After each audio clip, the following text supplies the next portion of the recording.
Press start.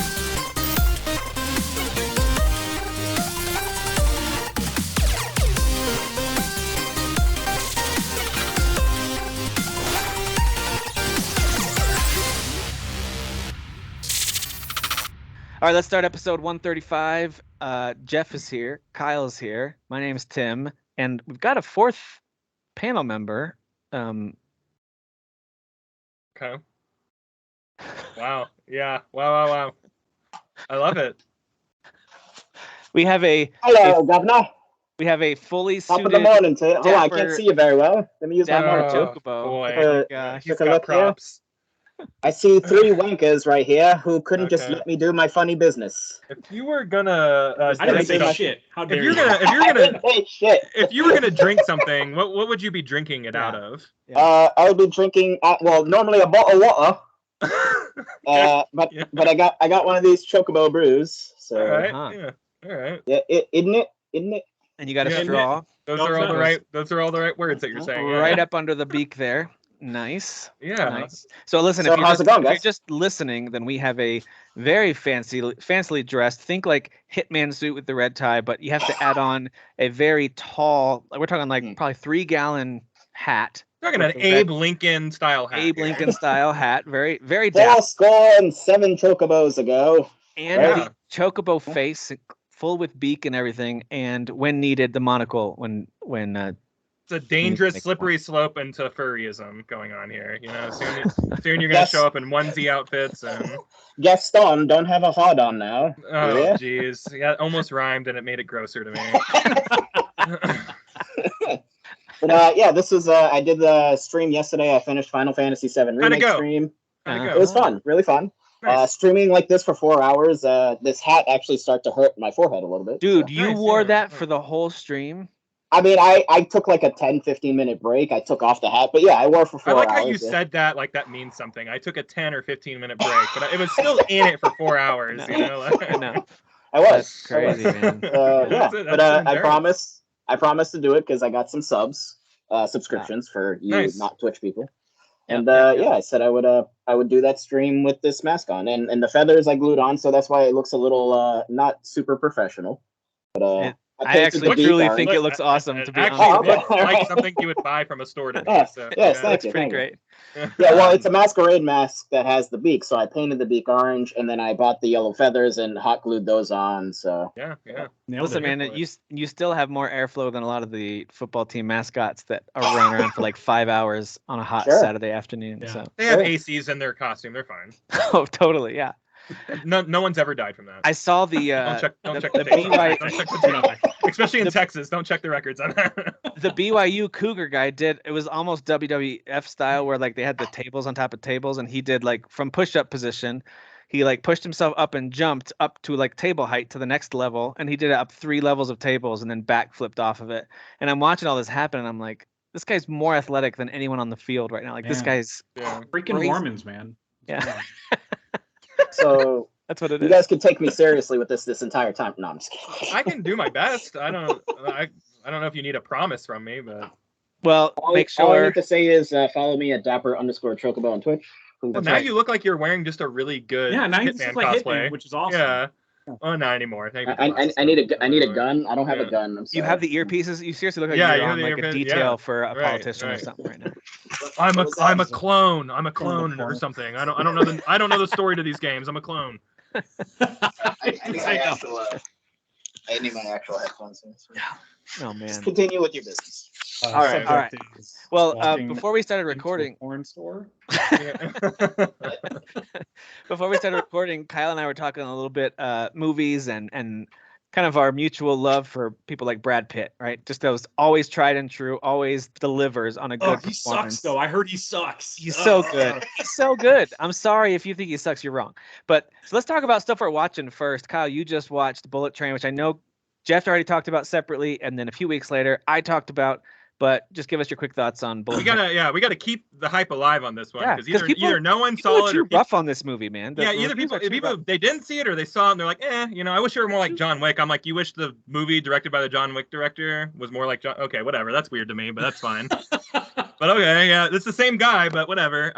Anyways, yeah, I really like this movie a lot. I was telling Tim, kind of in more words, and I'll keep it simple, just because Dan, I think it's important that you go into it gag spoil free. There's so many gags here that you could be spoiled on.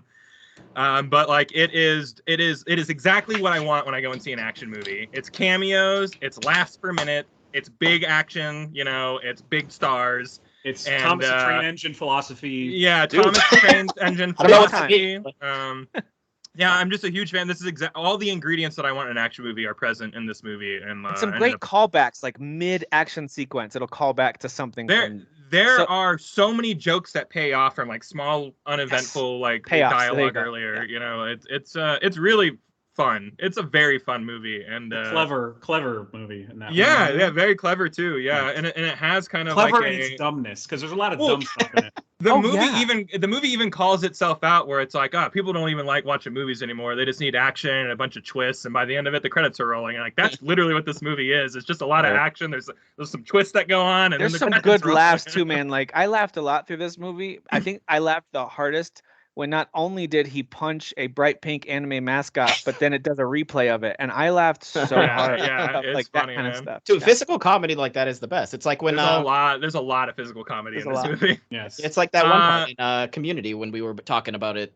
Pierce when he like falls into the dumpster, and it's clearly just like a stuffed doll, a mannequin or something. I mean, my favorite Pierce pratfall is the drum set when he's trying. Oh, it's so dumb. Yeah. Wait, when he's hypnotizing Britta? Yeah. Britta, help me, wake up, I put you too far under. Yeah. It's so should I help him? Yeah, it's so good. But yeah, I really enjoyed this movie a lot. I highly recommend it. I don't know what people's like obsession is with like crapping all over like good action movies this year. Expectations, man. People expect something, and when it doesn't, like as opposed to just walking in like letting it be what it is, people have expectations. In my opinion, that's what I think. Yeah. Everything's got it's got to be something like that. Yeah, but it felt very much like a Deadpool movie to me. It's the same guy weirdly. It's funny you mentioned physical humor. My wife and I have been watching through that series, The History of the Sitcom. It's on Discovery. I'm sure you guys have seen it. It's not a new series. Like some of the interviews are clearly from several years back.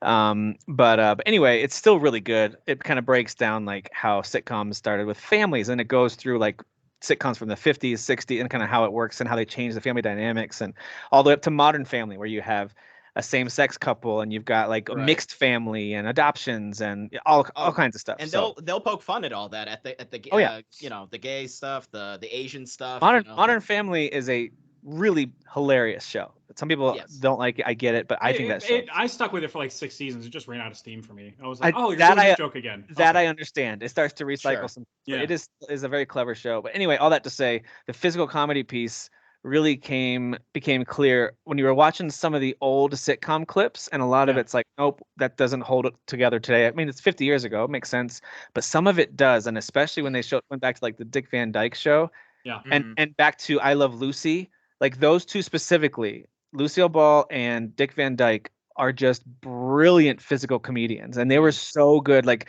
they showed these I Love Lucy clips where she's working in a chocolate factory and she has to like I know exactly what you're talking about. You know the scene she's like eating all the chocolate pieces. Dude, she's so funny. Like we were dying laughing at this like 55-year-old clip. So it just gave me a real appreciation. Physical comedy is very timeless. It very plays that way at least. Yep. And so that's the appeal with Charlie Chaplin movies today. Dude, I'm with you. Go back and watch like any of the Tramp movies. Yep. It's still funny as hell. Like the Dictator one where he also plays like a Hitler version or whatever. I can't remember the name of that movie. The Great Dictator, probably. I think it is. Yeah. He gives a speech at the end. Or the Great Leader or something. Yeah. Yeah, something like that. He gives a speech at the end too, which is very famous. But like the physical comedy still holds. It was my first time watching it like 2 years ago, and I was like, this is still hilarious. Like, yeah, that's awesome. There's human movements and human kind of like fumbling that just will tickle us in the right way, and it just works. That's why I think, I know not everyone loves Friends, but someone like Ross in Friends, when given the opportunity, his physical comedy is amazing. When he's given the opportunity, David Schwimmer. When really Joey Kramer physical Kramer, oh my gosh, he's so perfect. Kramer physical comedy. That's when Joey goes to punch. Dude, he can walk into a room and I crack up laughing. Yeah, like, just the way that he stumbles through the door, you know. Yeah, like absolutely. What were you saying about Joey? when Joey goes to punch him in the face, like when he finds out that him and Rachel, and he's like, "What? See?" And he goes to punch him like he's gonna duck, and Schwimmer just gets punched in the face. He's like, "What the hell, dude?" He's like, "I thought you were gonna duck." Yeah. And then he does it again, and he's like, "Dude, what the fuck?" Or like there's a part where Ross goes to get spray tan and he keeps turning at the wrong timing and he keeps getting half of himself spray tanned over. Mississippi-ously? He's just I good. feel like man. his biggest challenge with physical comedy was the leather pants episode. Oh, was where yeah, yes. That absolutely. dude, man, that created the believably made me think he couldn't make the leather pants work at all, and like smacked himself in the head. Oh yeah, it's used turned baby into powder a to get it. paste. Yeah, it's so ridiculous. Yeah. Yeah, He so nailed that though. it just made us really appreciate the different styles of comedy over the years, and some of the writing holds up, of course, in certain eras. Some of it's just so good, the jokes still land, Right. but mostly it's going to be that physical humor that either does or doesn't carry over. So. I mean, I went back and watched like the first 2 seasons of Cheers. I haven't finished it. I mean, whatever. It's a great show, but there's like an episode early on, like season 1 or 2, where there was a gay guy in the bar. He wasn't like in the bar with a couple, to my recollection. He was just gay in the bar, and some of the guys and the other patrons made him feel uncomfortable and made him leave. And it's the episode is about Ted Danson's character's entire Sam, I guess he's Sam. So his entire like acceptance of like, this is fine, nothing bad is happening, and that's a huge deal because that it is a huge was deal. in the 80s. Yep. Yeah, the 80s. The peak of the freaking AIDS epidemic. Like, yep. So I mean that ages well. You're like, yeah, like this stuff still holds up. Like, I mean, if you look at it through today's lens and back then, some of the jokes you do have to look back at it through like the lens that they made it in. But that's fine. That's fine. Some things are allowed to be time capsules. They're allowed. Exactly. Agreed. You don't have to like cancel Ace Ventura, it. You can learn like, from it. We do not have to like burn all art. You don't have to pretend it never existed. That you can existed instead, before like, 2015 or whatever. put it in its proper context, and either you can even use it as a warning if you need to. Like, hey, we don't want to be here again. That's fine. Use it that way. Yeah. Like, but don't pretend. Like, there's that entire Ace Ventura joke in the first movie where everybody collectively gets grossed out by the idea of a trans person. He found just the idea of them being trans was like nauseating everybody. Like literally, he turned her around and you see the wiener or whatever, and literally the entire like all the extras, like all 30 people in the room throw it. It's not a great joke today. That's a funny bit in the early. It is. I remember being a kid and laughing at that. Oh, yeah. You know why? Because like you don't have the context of today, regardless of where you stand on it, absolutely. just knowing where the conversation is, no matter where you stand, you're gonna go like, "Oh, can't do that." Well, like, and you think back to foreshadowing when they're making out on her desk, or you got a gun sticking in my hip. Yeah, you got a gun sticking in my hip. He's chewing gum so hard too. That's my favorite. And then he's in the shower and he sets the clothes on fire and the oil. And then he's got the plunger on his head. To the idea of good lord, dude. Master of physical comedy, right? I mean, that's Jim Carrey. Sure. That's true. Yeah, overcommits. And by the way, one more real quick thing they showed. I had totally forgotten that Robin Williams' character of Mork from Mork and Mindy started with Happy Days. I forgot that was a really weird storyline. Yeah, Mork and Mindy is a spinoff. Yeah, when they had him show up as an alien to visit the Happy Days gang, and he was so captivating. They loved him so much. Henry Winkler talks about it, and there's like an interview looking back on it. Like he said, he immediately realized how far behind they all were when it comes to comedy, and like really knowing how to like take a script and make it sound way different than it was written. And what's even crazier is if you think about where Robin Williams was at that time, where he was on so many drugs that he would show up to the set completely blasted, and then put in a performance that people still talk about today, because people still talk about that show all the time. So absolutely. So anyway, I do recommend that. That's another thing that I'm watching is this history of the sitcom. It's not super new. It's been around for a while. It's just we just discovered it. I do love shows like that though, so I love it. Bringing that up. Yeah.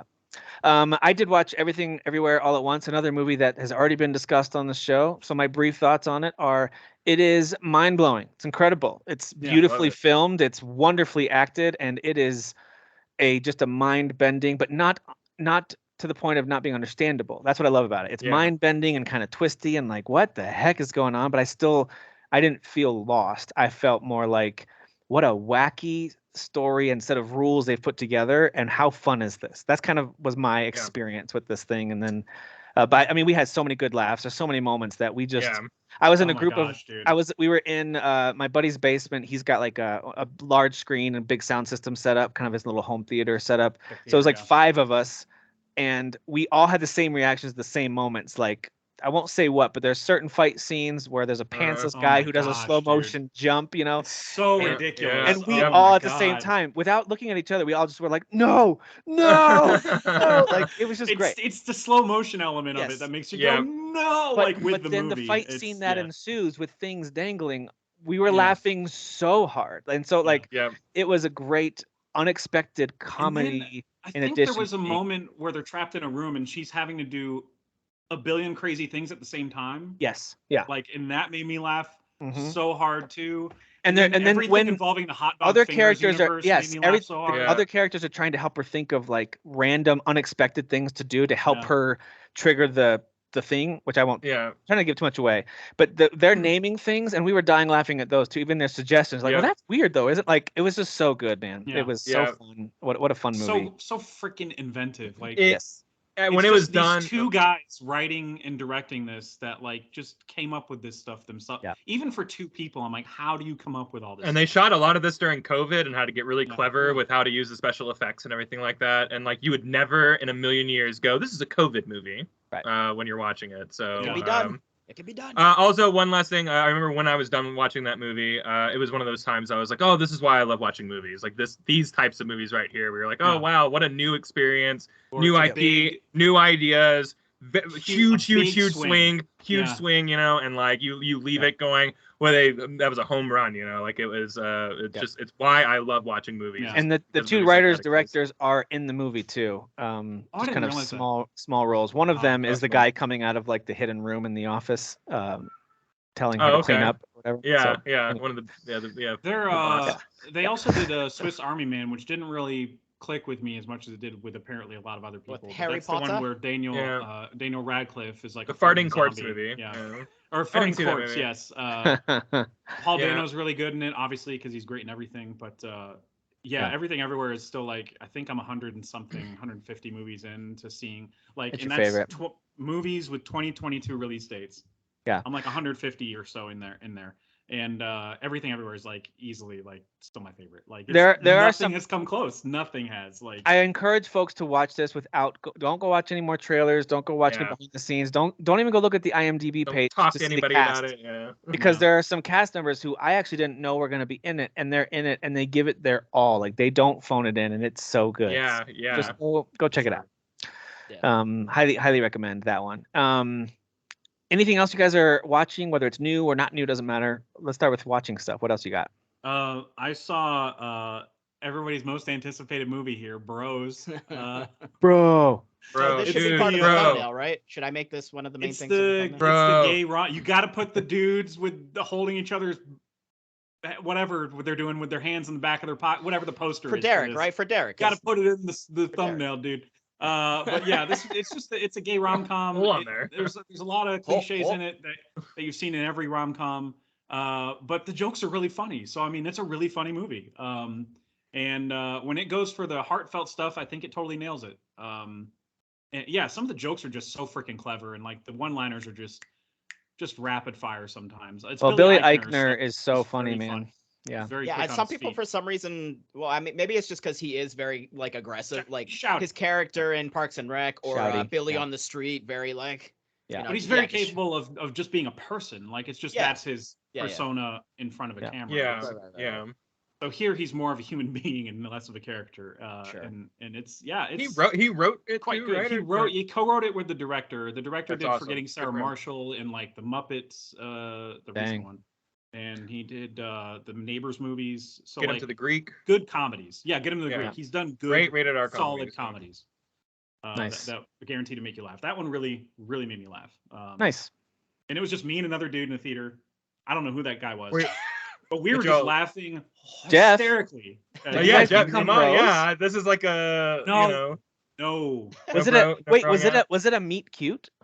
Yeah, We didn't talk to each other. Was it a meet? What are those like missed opportunities or missed meetups or whatever? Yeah. Did you What do find they his call that on glove, his Craigslist? missing It was- glove? That's what I'm saying. Like, yeah, what's the word for it? I Yeah, forget. what was it on but that- Craigslist? Misconnections or something like that? Misconnections. That's what it is. Yeah, misconnections. Yeah. I only know story, that it's dude. called that because there's a song by one of my favorite bands that's called Yeah. Misconnections. Because you experienced one. All right, so That's why No, Bros, no. so Bros is funny. Everything Um, Everywhere All at Once is funny and awesome. Bullet Train is funny and like it's really cool to Yeah. see. Not only like for example something like Bros, you don't see a whole lot of rom-coms that include a main gay couple that isn't also like necessarily trying to win people over. It's just meant to be a And funny they're story. not. It's not like I haven't told my parents. Right. Tell my Right, parents. right, Like there's yeah. no. It's not that story. I was Everybody's out actually already gonna in the movie. I was gonna bring that up in the show Schitt's Creek, which is a very clever show. Yeah. And I think it's very funny, even though it's not funny throughout. People give it a little too much credit. I think it's very funny. I agree.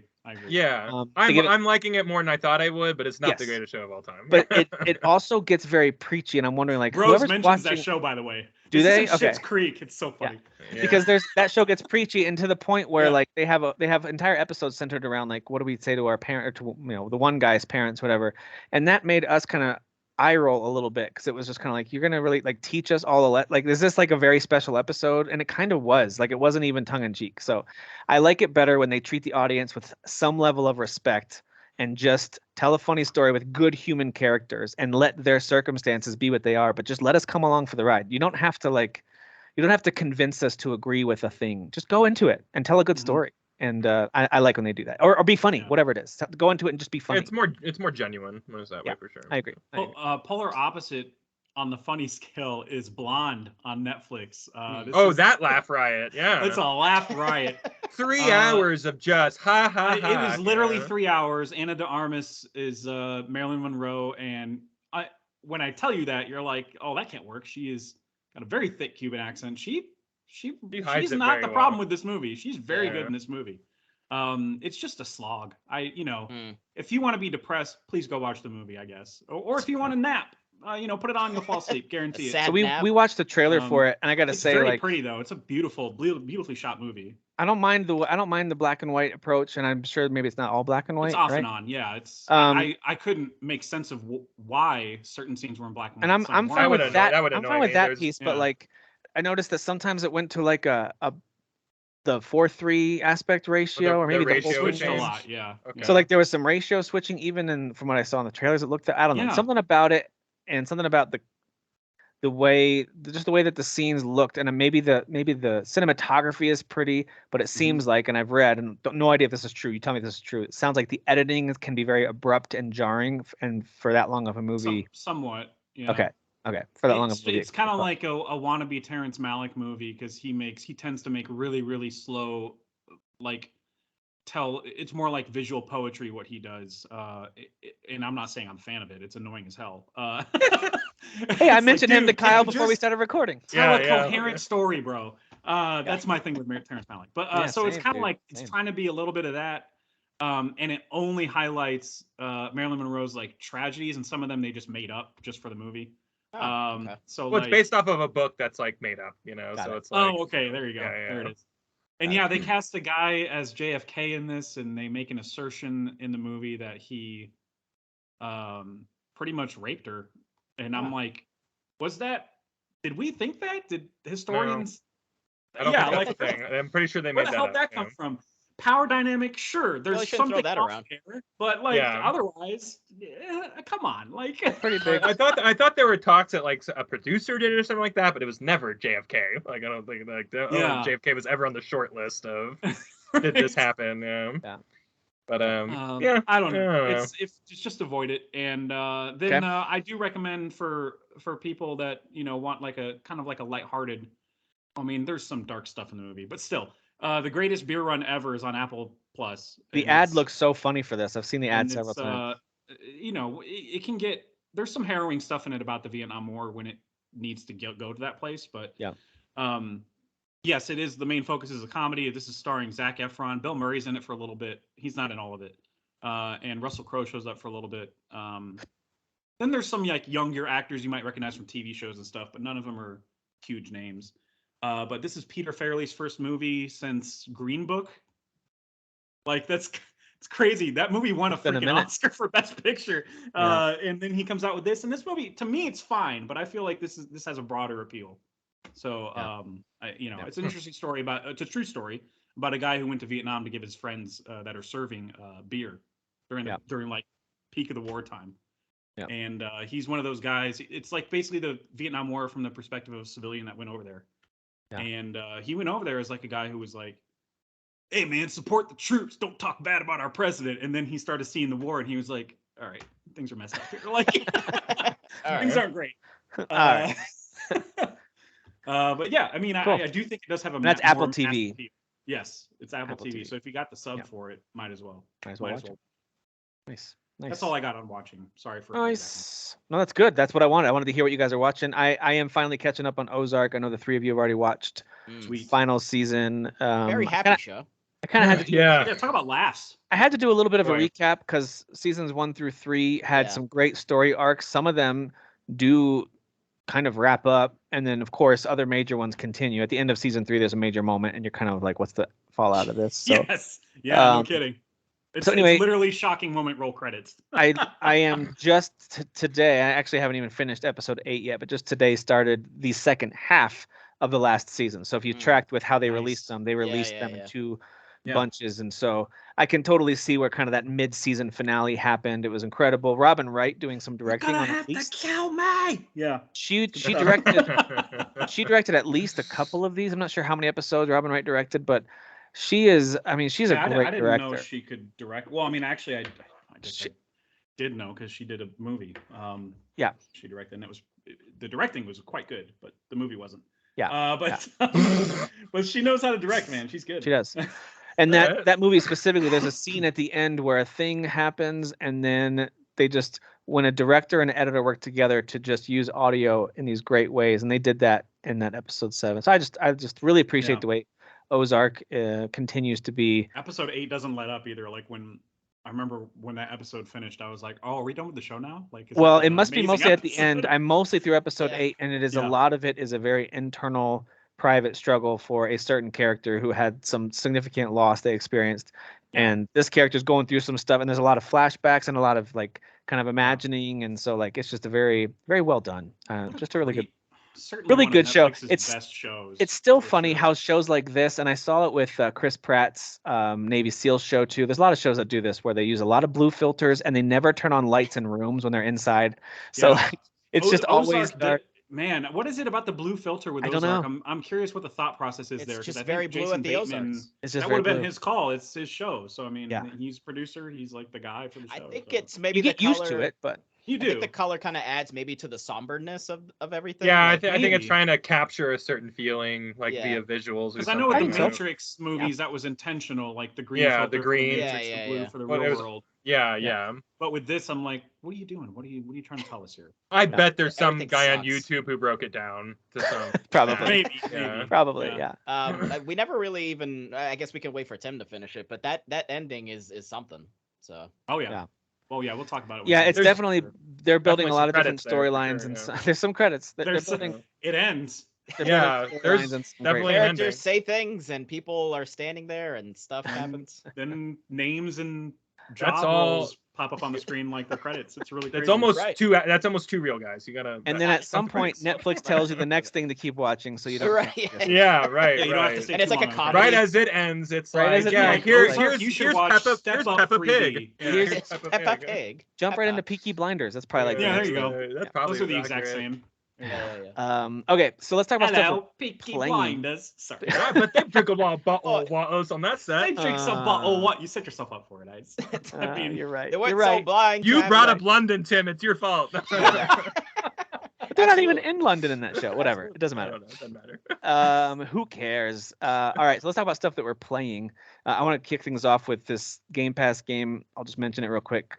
I don't even know how to say this word. Is it just Despot's game? Is that how you say that? Or is it Despot? Despot game? Yeah, I'm not entirely sure, to be honest. It's not a word that I only know the religious pronunciation, which is despot. That's despot. Despot. Like that's what they say in church because that word is in the Bible a lot or whatever. Despot. So like the despot's game, maybe. It's not. Yeah. It's not. No. No, that's okay. No, it's not. But regardless, this is a very weird little game. It's gonna be, some people it's gonna click with and they're gonna love it. The idea is that you have your little kind of stick figure army that you can quickly outfit between rooms, and it's very like Hades, where you pick a room and you go in there and you have a random set of new enemies to fight. You don't control the actual fight. You just set up your little army of men with gear, whether it's shields or weapons or whatever, and then the fight plays out. And then you kind of heal them up or replace them or buy new stuff. You have to buy food to keep them fed. Otherwise, they can't move as well between rooms. So it's very much like a little army simulator kind of a thing. And then you beat a boss, go down to the next level. But it's a roguelike, so all your upgrades will reset when you die with a few permanent. Game developers love that now. That's God, yeah. There's like 6 games I'm balancing. There's so many that have that feature. That have that feature. Yeah. But so it's kind of creative. It's got some funny writing and it's not like a story-based game, so I'm not that interested in seeing what every character has to say. But I've seen, as I'm reading through, kind of skimming through a lot of the text, it's like, this is clever, this is funny, so it's going to be for some folks. It's just not really for me. So I played it for about an hour, and I think I get what they're going for. I beat the first boss, got to the second biome. I said I got the achievement for completing first biome. I went to the second biome, and it literally has an Ozark-like filter. Just kind of turns a little more blue, but everything still looks the same. And I'm like, all right, I don't know if I want to do this. Serious here, man. Yeah, so really it's very, very pixelated graphics, very kind of old school, but not a bad-looking game if you like retro-style stuff. So playing that one. What are you guys playing? Speaking of retro, Moonscars is incredibly retro. It's got like all of the really old sound effects from like Nintendo games, and it does. Like good music too. I played that a little bit. Good music. Yeah. It's also got a roguelike element to it, like kind of, I guess. I guess you die and you can respawn somewhere depending on how many mirrors you've unlocked that can teleport you. And the Souls aspect of going back to collect all the stuff you lost. Yeah. They put that in the map. It's kind of like a Metroidvania type side-scrolling action game. Yeah. So like you can't open a map and see like there's like an icon where if you died you can go back and get it. Unless you die on spikes, then it's impossible to recollect everything you had. Bummer. That happened to me. That happened where I because you have to hold up, right? You have to hold up in front of it to collect it, right? That's why you can't just do it on spikes, right? Because you have to hold the up button. Well, if you jump on, there's a lot of spikes everywhere because there's a platforming element to it as well. And if you jump on spikes, that's an immediate death. There's no like, oh, that took off a sliver of your health. That's like an immediate straight to death right away. Straight to death right away. Believe it or not, dead right away. So this game actually is. I know it's trying. I think it's trying to be a difficult game like a Souls-like, but I feel like the combat is a little bit more quick. And it is fast. And I feel like I'm kind of getting the hang of it, especially when the parry does so much damage. Because as soon as you parry, especially a bigger enemy that normally you're just like kind of mashing the X. I play with an Xbox controller. You're mashing X, just like, come on, man, won't the health bar go down on them? But as soon as you just got to watch for there's like a red light or something that pops up when it's the enemy's about to hit you, and you just parry them, and it knocks down, like for the bigger guys especially, half their health, and you just have to just keep like, what I mean? Like stuff like that. The parry is really helpful. If you can master that at least even slightly, then you'll be fine in the game. And there's so many spikes, you can knock the little enemies right into the spikes, and they're instant. Just knock them into the spikes. And so like, this is the full game that's on Game Pass now. We played the demo before and talked about it then. The story still makes no sense to me. It's a lot of riddles. And it's very like cryptically, so it's a Souls game. Yeah, pretty much. Yeah. It does have that, try to explain it. That's lore element, like, kind of Souls lore-y, where it's like the stuff they say, they're assuming you know a lot. I guess I have to look this up. It's like kind of a lot of intricate stuff happening, but they're explaining it in kind of like a cryptic, like the whole sculpture way. thing. Have you guys gotten to the part where you had to fight yourself? Yeah. Yeah. What the hell? They did a poor job explaining why that happened. Jeff, it's like a metaphor. They were like, "Oh, you got to fight your doppelganger now because you sacrificed yourself and you came back. So you have to fight your doppelganger now." And I'm like, "What? Why?" By the way, my doppelganger beat the crap out of me the first time, and I went back and they're tough. Yeah. I beat them the second time. Yeah, because I had only played the demo, and I think I do remember having to fight. I think that's where the demo ended. Actually, is me fighting myself. Like you beat yourself, and then the screen kind of like faded. And because I had put it up on YouTube. I don't remember. That apparently is going to happen quite regularly because there's mirrors that you find that transport you to like, I don't know, like a passive zone where there's no enemies and you can. It's where that mute dumb guy shop can and do upgrades and stuff there. I think. Yeah. There's also a big giant kitty cat who seems to know everything. Yeah. And then there's like the sculptor that I guess had a hand in crafting you or whatever. Yeah. And he's got like a what do they call him? A husk version of himself. Yeah, It's just like a zombie who just goes when you see him. And he's the one who upgrades you, I guess. Yeah. All right. It's all right. interesting. It's just But that's the thing. When you go there, yeah. it leaves a doppelganger behind in that world, and then when you go back, you have to fight your doppelganger. Like, Yeah. I don't know. It's really there's nothing really explained explicitly in the game. In the Just beginning very is cool the vibes. beginning is the sculptor talking to the kitty cat, Yeah. and Kitty cat. Yeah. that's like the only setting that you get. That's the only lore dump you get at the beginning. And I was like, what are they It saying? was still very vague, deliberately. So I think they're making a choice there. But at least the combat feels good enough for me to want to keep going with the game. Yeah, I think it is from what I remember. Again, I haven't played the full version. I played the demo, but I remember really liking the vibes of it. Yeah. It's very interesting. Cool. And yeah, just the visuals Somebody are really compared nice. it to Blasphemous, but I think the color palette's a little different. But yeah, there's a lot of similarities there. You know what's funny is I actually liked the visuals of Blasphemous a little bit more, but I agree, like there's the a little more detail there. I like the combat of Moonscars combat feels a little better. But that's just my opinion on both. I think they're both like there's fine. more options. Yeah. They're both in my personal opinion, they're both in that kind of like 7 out of 10. And if you're really in the mood for this kind of game, this is a great option for that kind of thing. Sure. I'm not feeling. I kind of got through to about the point you're talking about. Beat my doppelganger, got a little bit farther, and I was like, I think I'm good. I think I get what this game is, and when I feel like a good Metroidvania with this kind of combat, I'll come back to it maybe. But I wasn't totally Doesn't take up sold. a lot of space. It's like less than a gig on your PC. Right. Well, on my PC. I wonder how long it is. Wherever you I'm play guessing it's not super long. I think it's like I would imagine the 10 fact hour. that you have to kind of replay after dying a lot probably impacts the runtime. That's total, true. not Depends on how runtime, good you are, I game guess. time, How long? exactly. How long to beat has it? Well, main story plus sides. So whoever's entered. What is this? 4. So 4 people pulled. 9.5 hours. Okay. Oh, that's with Okay. extra? That's with extras. It's so- easy to get distracted with extra stuff when the map is just like there's a lot. There's just a lot going on. Yeah. It's good though. Totally. It's good so far. And I like the mechanic of you having like a magic bar and you can press a button to use that to heal yourself and it depletes your magic ability.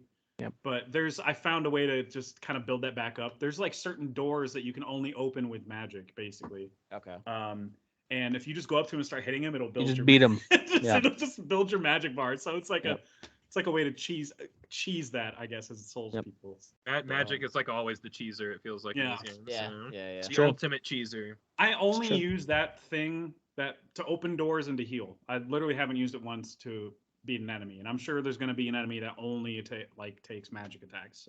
So I upgraded it to level 2, that blast move, and it actually does kind of like it took out several little enemies at once in front of me. So I did find it to be kind of helpful. Cool. Yeah. I do recommend if you've got Game Pass, there's no reason not to give this one a try. Like if you're a Castlevania fan, or if you like Blasphemous or Souls games, or try this game out. You might really dig it. To me, it's in the same like level as something like now I'm blanking out what it's called. Sundered. I almost said Severed. Sundered, which is a game I talked about a few years ago. Certainly not going to be for everybody, but very similar. I just love the hand-drawn art style of Sundered. I highly recommend you just look at how it's designed. It looks so familiar. amazing. I wonder if I actually did play. But game. that's another game where it's kind of in the 7 to 8 range for most people. It just hit me at the right time. So maybe Moonscars is that game for someone listening. Like, all right, this is the game for me right now. So I put in that same thing where it's a Metroidvania style game, and art style is really cool in Sundered. Yeah, the art style, the animation is awesome. It gets very, very difficult, but it's fun. I bet Steam's going to prove me wrong, but I don't think I ever played that game. Yeah. I bet if I go to Steam, it'll be installed and say, you played 2 hours. I'll be like, what the hell?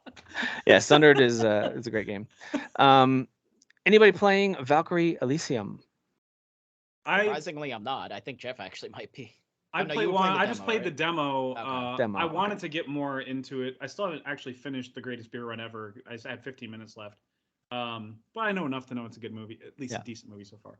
Yeah. But after that, I was gonna go finish the demo for Valkyrie Elysium and then maybe buy the game after that because the demo is so good. That might unfortunately have to be next week's episode because I want to grab it. I just haven't yet, just because I was. It is a full price. It's like 60. Yeah, it is. So I almost grabbed it on PC, but I realized it doesn't come out until November on PC. Weird. I was waiting to buy that on the Steam Really? on the Steam Deck, and I Same. was like, I really wanted. That's going to be a game It that would I would love to play It there. would be great there, honestly. Like it's, But- I don't know. It's just got the graphical quality that kind of feels like it would fit on a handheld. It's not. Yeah, It's not AAA, kind of like the Diofield Chronicle. Well, it's going to be playable on the not Switch, I AAA think. So. Yeah, looking. So the graphics aren't not that not that it's ugly or anything, but it's just you can tell Not demanding. It's not like a exactly. It's So it feels it's like slightly above Diofield visually, but it's yeah, also a pushing- different it is? art style. Okay. It starts. I haven't played slightly Diofield different. still, so Pushing a decision to play that game to November for me though is like crazy because Yeah. November be Novembering, so I'm Yeah. I November's going don't up- yeah and I October's don't gonna- want October any is extra real distractions hard. for me. Yeah. I don't know, guys. Now that Skull and Bones has been delayed, November's wide open, I think. Yeah, sorry, Tim, I'm sorry. We can have a moment of silence for you if you need it. Some processing time. Wah, wah, wah. I'm Okay. really impressed with Valkyrie Elysium though. Like as soon as they Yeah. open the game with what the lore is and what the story is, and it's it's quite literally a Valkyrie story, with all the Norse gods and whatnot. Yeah, And, right. That's Odin, what, Odin is for some reason like a hot dude. Whatever, that's fine. Well, Yeah, he absolutely, is. absolutely. I'm here for Yeah, it. I'm here for it. I'm he's here like for a that. he's I not like like my some gods old hot, bearded man. guy. He's just like a dude that you would Dude, see I at a don't know. bar Let's, trying to like- hit on chicks. Like it's really kind of Fighting crazy. a wolf, What's right? up? I'm used to like Zeus from the God of War original trilogy. He's a Mhm. good-looking old guy, He Sure. he was pretty cut.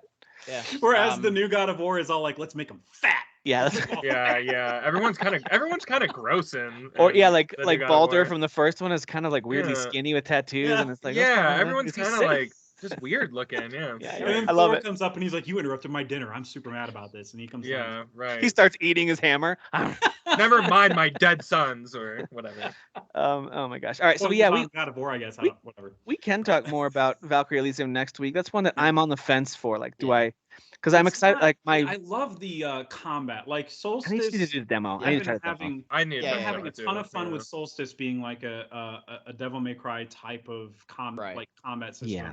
Yeah. And this one just has Valkyrie Elysium just has more variety. It has like the summon stuff. You have so many approaches to a battle you can take. Whereas Solstice, I feel like it's set controls and there's really not there's certain combos you can unlock as you move along, but there's really not like a summon feature. There's not like magic. I feel like it's Oh.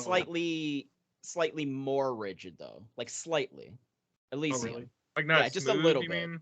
Yeah, like how Devil May Cry kind of has that, and obviously then Fluidity. I'm jumping up then to Devil May Cry from Solstice, so obviously a higher level of quality. But yeah, there's that fluidity of going from one enemy to another. Like I feel like Elysium's like just slightly more rigid, but like it still feels actually really good. I think You're There is- unlocking. There's a training section in the demo. The demo Yeah. I feel like is a big chapter. yeah. And it's a trading part. And there's like 9 chapters total, so it's still. Well, I a think big- it's actually a the game chunky because it's gonna slice. carry over. It is. Yeah. Oh yeah. Progress Okay, saves cool, over. cool. Nice. But like when you're in training, you already have 2 people you can summon to help you. Right, And they right. have different magic abilities. And you only have 1 magic ability when you start out, which is like lightning, basically. And then when you go into the actual game, you don't have any of those summons yet, and you have 1 spell, and then you unlock as you open more. There's a ton of chests you can open, by the way. It's my OCD is like taken over with this game. It's like, ooh, let me find all the chests and break all the. Is it It's open like God of world War, or where you open just want to area punch all the or- barrels. Like it's the same thing. Is it open um, world or open area or what's kind of like the map Open like? area. Yeah, but like Sure. not huge. Okay. Yeah, it's not like massive or anything, but No. you do have a hub you go to in Valhalla that allows you to travel to different parts of the world. But the maps aren't like it's not like wide open and it's not like And you always know where to go. Like there's always like there's a the story. direct path. There's a story driving you to certain places that you have Yeah. to go Mhm. for sure. But like I don't know, man. I immediately felt the difference in variety in combat from Solstice to Valkyrie Elysium. Yeah, it's And I'm still definitely- having yeah, fun it's with different. both. So Yeah. What's the time to beat on this one? Does anyone know? What's the length? Might be too new. Let's find out. Are they going for a I big know old that RPG? Solstice is a 10-hour, I think. I'm gonna guess Valkyrie's like 20. That That's it. probably sounds about right. How? It says 14 on main story. 14. Oh, and a half, 14. 15. Okay. Cool. Okay. That's a sweet spot right there. Yeah, that is. great I like that. length That's of sweet time. good. spot for a 10 game to like that. 15. And if you do Yeah. extra, which by the way, it sounds like the side quests might be a little bit of a pain in the ass to do because you have to you'll collect it as you're walking around doing the main story mission. You'll collect side quests from people you run into or spirits you run into, and you have to go back to Valhalla to select them from your mission list. Okay. Well, that's totally different. Yeah, It's like you can't do it on the go, like you would in God of War or something like that. You Okay, have to like, go back and seek them out. That's what I gathered from the instructions, at least. Okay. Sounds like weird. it's worth trying at least the demo on PS4, PS5, which is where you can why get not? that demo right And again, now. because the data It's like 2 carries hours over and a half. too. And the demo and your progress carries over. Yeah. So if you end up liking it, you're like, all right, well, I've already played some of it, and I've now already upgraded my Valkyrie like by a lot. So like, yeah, that would be great to carry that progress over. Exactly. Good call. Dan, anything else you're playing? But I know you finished Final Fantasy VII on streaming. Anything else you're playing these days? So I'm still just doing Diofield, man. That story, and I think Kyle, you said you had you got to like chapter 3 real quick. Yeah, I'm like 10. I put 10 hours into that game in like the first 2 days I was playing it. That's awesome. Really like that game a lot. Yeah. Is there also a demo for this one? I think you said this. Yeah. And it carries it's over. long too. Yeah, it's like the whole first chapter, I think, and it's super long. So it's I was Valkyrie replaying a lot of the Elysium, previous battles because that's just the kind of person I am. So I'm like 5, 6, 7 levels above where I need to be. Yeah, good feeling. That's where I like to be. To be honest. That feeling. But yeah, it's rad, dude. And then you get to and just the political stuff that's going on, and like there's the dudes in the top hats. I forget what they're the lords. Is it? I think they're the nobles or whatever. Yeah, the noble. Yes, exactly. There's all this stuff going on with the nobles, and like they sound like they should be British. Are they British? Everyone is British. Everyone's pretty British in this game. Everyone's British. They're all hanging out in Diofield, and they got the Empire and the Alliance. Yeah, so then you got the two other like large continents or empires or whatever. Well, you got the Empire and then Alliance. So then there's kind of a back and forth with them, and then there's like some shady stuff going on later on, and it's just really interesting. I think it's really interesting. I think the characters are really cool, and the combat is like it doesn't evolve too much. So I know, Kyle, you had asked last time, you're like, oh, is there other classes? And without still saying too much, it's not that it's necessarily other classes. There's still just the 4 classes, but it's like a different type of warrior. It's four colors, different weapons. Yeah. 4 colors of yeah, exactly. So nice. Does it ever go beyond just having 4 people in the field? No, that's honestly kind of the bummer because you meet. I just met a new character that's a mounted character. I'll just say that. And this dude is rad as hell, dude. And I want him in my party so bad, but like my main party is like again 5, 6. So 7. yeah, so that's like, the problem I keep on falling into. It's like I'll meet a new character. I'm like, yeah, you're weak, bud. You got to go to the back of the line, you know. But you can have them like as assist partners, characters. Yeah, partners, assist, whatever term you want to throw out there, and you can use a couple of their abilities. So that's helpful because I got a couple of archers. So in case somebody's about to build up and do their special attack, on the enemy side, again, I'll use like stun shot, which will then disrupt that. Or the I forget her name, but the one with the dark hair that you have in the beginning. She has a shield bash, so that'll disrupt one of their special abilities. So stuff like that is really important because then you don't have to kind of scramble and move your characters out of the circle or the fan-shaped path of the special attack. So. Right. It's really fun though. Nice. It's got a really good combat system, and I'm still really enjoying it too. I've been a little more distracted this week, so I haven't played much beyond that chapter 3 halfway through part that I'm at. But story is like picking up where I'm like, I kind of get the lingo and people's names now, so I'm like, oh, okay, I know what people are talking about now. Where at the beginning, it's just a lot of jargon, and I'm like, I don't know what's going on here. They but, have weird, it levels out. Especially the female characters, they got some weird ass names, dude. Like Walter Quinn. Like what is Walter Quinn? Yeah. I don't know. It sounds like 3 names scrunched together. Yeah. Rickenback, Rickles. Like these all sound like last names. Right, yeah. Walter Quinn sounds like a last name, but it's not. No. Yeah. So Kyle, you're playing Diofield. Any other games you're playing? Because I want to hear about your guys' experience with your new Steam Deck hardware. Before we do that, anything else you guys are playing? Any software you want to highlight? Not really. Not anything that I'm still playing Xenoblade Chronicles 3. I hit just I think I said this like in chat. I don't think I said this on the podcast. Where I'm just like, oh, I hit a part where now it's like in the top 5 greatest JRPGs of all time for me. That's saying a lot right there, man. I was just like, I cannot believe. And then it felt like the end of the game. And then like after everything was kind of said and done, I was like, oh my god, they just pulled a "this isn't the end, this is just the beginning" moment, you know, and that's not a spoiler. It just feels like the game is now just picking up. Jeez. And it's been all crescendo this game, like, and I'm waiting for a moment for it to just it's all rise. plateau. It's all rise, baby. It's all rise, man. It's all rise, baby. And I get exhausted playing this game because like I get so hyped playing it. Like these reveals, like they hit me in a way where I'm like, no way, you know, whoa, like this is what's at stake, you know, like it there's sounds a very lot. anime, Kyle. It's very anime. This is some anime ass stuff. I would going love on it here. then, as the resident anime expert, obviously. You would, yeah, and you would understand all of the Japanese if you listen to it in that language. So Yep. yeah, I don't know. So that's kind of been my focus, and I've been trying to just weasel my way back to Diofield as much as I can. It's really hard juggling all these like RPG like games at the same time. There's too many right now. It's wild. Well, I'm playing 2 smaller games, both on Steam. Both of them on Steam Deck when I have a chance.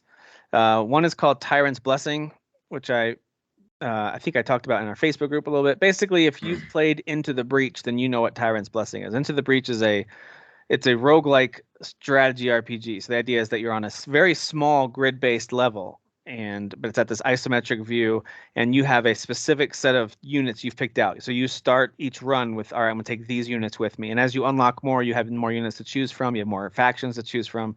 The idea is like, hey, some of them are really good at damage, some are good at defense, some are good at maneuvering other units around the field, because at the end of every turn you can see, all right, next turn the enemy is going to attack these spaces, and if I don't figure out a smart way to shift them, move them around, get myself out of the way, I'm going to get damaged, and your damage is permanent, and once you're dead, you're dead. It's a roguelike, so it really does a good job of easing you into it. I thought Into the Breach is a brilliant game. I love that game. And Tyrant's Blessing is a fantasy version of that. It's very dragon-centric, essentially, version of that. And it's the same kind of thing. Small field, you pick your units, you can level them up and upgrade them for that run. And when that run is over, you start over, and some things are permanent, some things you do again. And so I think it's really excellent. I highly recommend it if you like that kind of a game. The other one I'm playing, and I didn't put this in the notes, but just wanted to mention it because I played a chunk of it today, is called Jack Move. I mentioned it a few weeks ago. Oh, yeah. That game is just fun, man. It's a turn-based RPG. So if you don't like old school JRPGs where you're running around a dungeon area trying to get to an objective or a boss, and you will hit random battles as you go through. If you don't like that style of game and you have to kind of trek back through there maybe to like deliver something to someone like that, it's very traditional in that sense. If you don't like that, you might not like this, but if you do like that, if you played stuff like Chrono Trigger and Final Fantasy throughout the 90s, like you're very familiar with this. And the only thing that's missing so far, and maybe I'm just not far enough into the game, I think I'm like 4 hours into it total. I don't have any other members of my party. I'm still just like a solo. I think it is just her. Fight. I think it is just her, yeah. Which is fine because they start to give you more and more moves and you can do more damage and stuff. But sometimes it feels surprisingly difficult out of nowhere. Like if I make one wrong move, I could die, and it's so, well, that sucked. And they do give you an option of either reloading your save or sacrificing 25% of your XP from between now and your next level. So if you just leveled up and then you died, that's actually go ahead and sacrifice it because you don't have much XP you built up yet. So you can do that. Anyway, the story's pretty good. I got through a couple of more boss fights over this weekend, and I still think the animation is great. There's a couple of special moves you get, especially where they just do some really cool pixel animation. The style is really cool. The battle screen, like when you're in a fight, is super sick looking. Like the way the gridded floor kind of like moves, and right. Like everything's the way it's like animating. It looks gorgeous. Yeah. So it is pretty good. I do like the story in it. Just a nice throwback game. I do recommend it. It's also about 5-6 hour game, Tim. It's not super long. Oh, really? Oh, nice. So I might be almost done. The story has advanced quite a bit, so I might be almost done. But I like it. Gotta love that feeling with the small indies where you're like, this is beatable. I can do this. Yeah. Oh. I think that's where I am right now. Is before we get. I mean, we're in October now officially, and so over the next.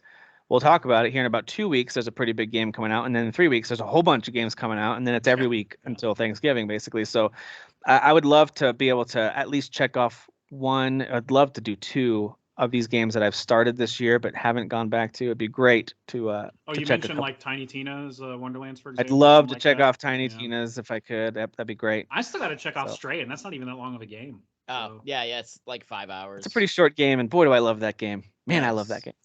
All right, so Kyle and Jeff. Go ahead. Well, before we get to the Steam Decks, I wanted to mention that I replaced my GPU, my gaming card, and my graphics card in my PC So when I got this PC, I already had a 650 watt power supply. I'm just throwing this out there because you might have to replace it to get this kind of card. But my PC had a 500 watt no name power supply that was probably going to die in a year within it already. So I swapped it out with the 650 watt that I already had that was more reputable and stuff. So I replaced my 2060 RTX with a 3060 Ti, which is, it's basically an identical card, but just a generation. It's a new generation of it. Yeah. Exactly. And my concern was I kept running Spider-Man. That's the main thing I was, wanted to get a really good card for is a game like Spider-Man, something of that scope. And my my LED lights are set to tell me how hot the CPU is getting, and it was just red the whole time I was running Spider-Man, even with the new GPU. So I was like, "What the hell's the deal?" So I looked at the. This is all educational for anybody that has like questions on like replacing hardware stuff. So I looked at the heatsink and the fan for the CPU is like the heatsink's like maybe that big, and the fan is like a tiny fan just on top. I'm like, that's not enough. That's not enough to keep a CPU like cool. So now I have a heatsink that's like this tall, and it's got a fan that goes on the side. It's really freaking huge. So now I went to the NVIDIA whatever control panel, and it says, okay, for this card and for your other hardware, because it already calculates this for you, you should run Spider-Man at high settings on 4K, full 4K. And when I swapped out my heatsink for the CPU and ran it, it ran like my CPU wasn't even sweating, like not even a little bit. I ran it at high, great. That's cool. Full 4K, and I beat the game. It was just, it was such an experience. And it made me want to get God of War and experience a big game on that scale again. And then sure enough, I get God of War, and NVIDIA's like, you should probably run this on Ultra. And I'm like, Ultra? You sure, bro? CPU's going to melt. Ultra. Sure enough, I'm playing it through Ultra. I just did the first fight with Baldur. Yeah, Baldur, Jeremy Davies. And Jeremy Davies, that's the actor. Right. It's not really him, Jeff. It's not really him. It literally is though. Literally, he's Daniel from Lost. Remember, he's in Lost a little bit. Daniel Faraday. Yeah, I love that fight, by the way. But yeah, just makes everything just way more gorgeous. I just can't even believe I'm in this spot as a gamer where I don't have to just diddle with the frickin' settings all day when I'm trying to game. Right. Because that's been my journey with a PC as a PC gamer since, I don't know, for 10 years now, is having to constantly go into graphic settings and go, okay, I got to lower it so my CPU can keep up, and the GPU can't run it that much high. Like I constantly just going back and forth. And now I don't have to do that. Now I just go with whatever NVIDIA recommends, and it runs amazing. Yeah, that's awesome. And good timing too, because you've got the Uncharted Legacy. No, it was a Legacy Collection, right? Yeah, that's already out, right? So it comes out in October. Oh, it does. That's right. That's right. October, and I think it's the 19th. So good luck finding time for that one. Would definitely be worth. And Ghost of Tsushima should be around the corner. Miles is supposed to still release this fall. They didn't give a date, but they had that new trailer where it still said fall. They said fall, so I imagine that'll be like, surprise, it's November. Yeah, so you got some more Sony goodness heading your way. In addition, of course, to the other major games. I didn't try Forza yet. It was taking up so much space on my. I have 2 hard drives. It was taking up so much space in my solid state that I removed it to install God of War. Yeah. So I'll go back to Forza and see how freaking amazing that looks later. Both Forza and Sea of Thieves are massive downloads, and the Master Chief Collection. Those are all just such huge downloads. Massive. It just doesn't feel graphically like it would be. It might just be all the water, because the water does look amazing. Water, it is. It's 90% water. It's mostly water. Yeah. It's mostly just. It's mostly 50 just water. gigs of it is water. Yeah. Yeah. That's all it is. You don't want to see the code, guys. So you can imagine between so much water. Between the IGN would have a heart attack with all that water. Between the GPU and the Steam Deck, it's been a dream as a gamer. Yeah, that's a fun week. Tell me about the Steam Decks, you guys. I know you talked about changing settings around. That's a lot of what you have to do when you get a new device of any kind, at least a PC-based one. So you got to like change the settings, figure things out, what works, what doesn't. And I, especially Kyle, loved that you went through like, let me just go through my software. Let me just see what works. Let me just ignore their not the notification, but their stamp of approval or like whatever on this. Let me just try these out. Let me just see what works and what doesn't. And so tell me about what that was like, and how do you guys like the hardware in general? Yeah, I mean, it was first off, that was like a 2-day setup for me, like downloading everything because it doesn't download like in sleep mode, which is just ridiculous. Yeah, but biggest oversight of the device, perhaps. I see it, but I also get it because like maybe it has to be on to download it because it's a more of a computer than it is like a video game console. I don't know, but the Switch can download and I know. Maybe I'm just being I don't know. Yeah, I'm being too nice. Yeah, that's stupid, and we should send death threats. Let's get it. Come on, guys. When the dock comes out, absolutely. I've already written 3 death threats to them. When the dock comes out, I wonder if that's gonna fix the not being able to download when it's. I'm thinking I'm thinking of buying a third-party one on Amazon. They work really well. Apparently, they already have Ethernet built in, and they don't upres in 4K. Like super samples up your HDMI. I don't know. I feel like that's something they can always push out in a major update, a major hardware update for the Steam Deck will be, all right, now you can download in sleep mode. That's kind of like So, but I'm thinking about trying one of those third-party docks or whatever because I hear they're really good. So, but I'll get back with you on that one. But yeah, playing all these games. First off, like following the rating system of like how it's verified or whatever. Good foundation for what you should start with. You know, like scroll over to that tab. You know, what's great on deck that you already have in your library. Download all those games. Try all those games first. But if there's a game you really want to play and it's like not verified, hell, if it even says it's not even supported, like a big ol' X on it. I've every single one of my non-supported games might run just as good, if not better, than some of the ones that are actually. A good example is Batman Arkham Origins, which I put a lot of hours in on the deck. It says unsupported and plays beautifully on the deck, no problems. Yeah, right. So and it looks great, by the way, on that little screen. It looks fantastic. That's super awesome. You know, so that's a really good example of just kind of like, don't be afraid to just like download whatever the heck you want to within reason. You know, if there's a game that you're playing like Knights of the Old Republic MMO, like you can download it and try it, but like that's a pretty track. You know, you want a mouse and keyboard. You're gonna have to get your Bluetooth set up, which you can, by the way, with your deck. You can set up mouse and keyboard. Yeah, it's pretty easy to do all that stuff as well, you know. And but like and you can probably play a game like that, but just on the gamepad, you know, like you're gonna run this well. So like think about like, hey, what games am I playing? And Tim, you said this first. What games can I play on my controller, on my Steam deck, or I'm sorry, on my regular laptop, just regular Steam or whatever? Those games are probably going to work mostly, 90% of them, I would even say, on the Steam Deck, regardless of if they're verified or not. A couple of ones I've been having problems with is Dragon Age Inquisition, but you can download community layouts and boot up the game with a community layout, and then you don't have to do anything.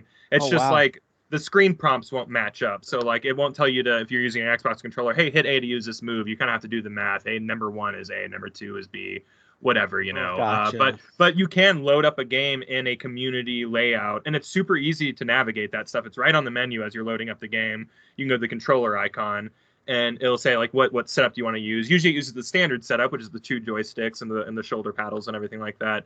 But if the game isn't supported fully, there's probably people out there playing the game. They've already made a layout for this. They've downloaded it to the community. You don't have to do anything other than press OK, and it downloads it, and you can start using it right away. It's very, very, very easy. I think it's a super hidden feature.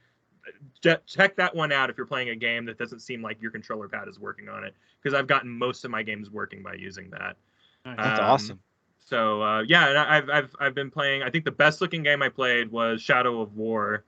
And I couldn't believe how good it looked and like how well it was playing. That's a big old for a handheld, open game with like a lot of moving parts whenever you're in the middle of big fights and stuff like that. And like never chugged. I capped everything out at 40 frames per second, which seems to be giving me a little extra battery life.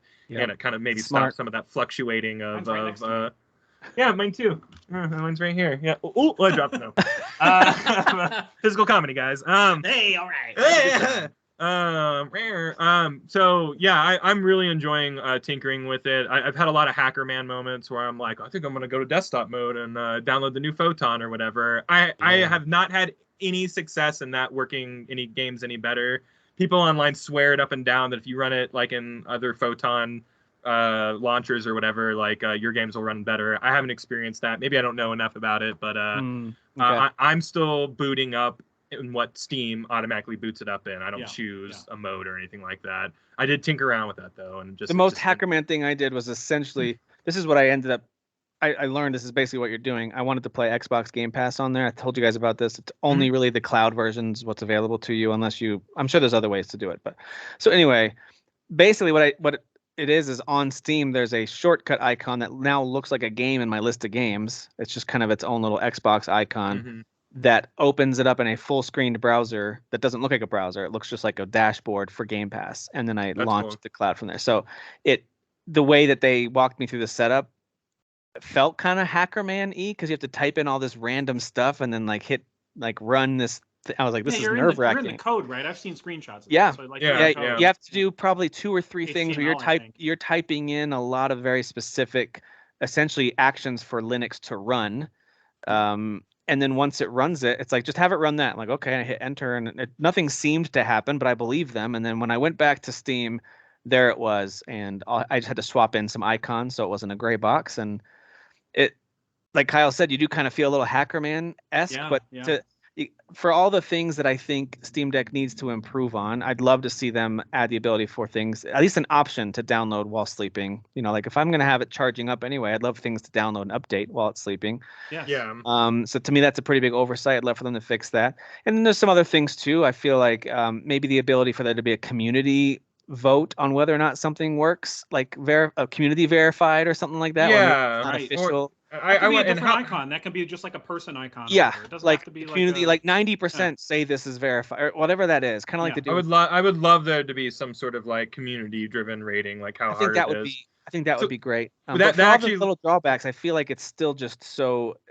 It's so mind-blowing that I played the Switch for so many years now, and then to sit here and hold this thing, it's with the Switch. I use that added grip.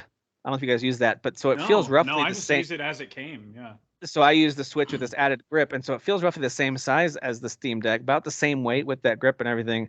But then, like you said, whether it's Shadow of War or playing God of War on there or whatever it is I'm playing, I'm just like, I cannot believe that this is a handheld system. This looks so good. Witcher is going to be the real test for me, because I played Witcher on Switch and it looked like garbage, but it was still like, wow, I can't believe it plays on this. But like now, that was my experience. I was like, it doesn't look as good, but I love this game so much.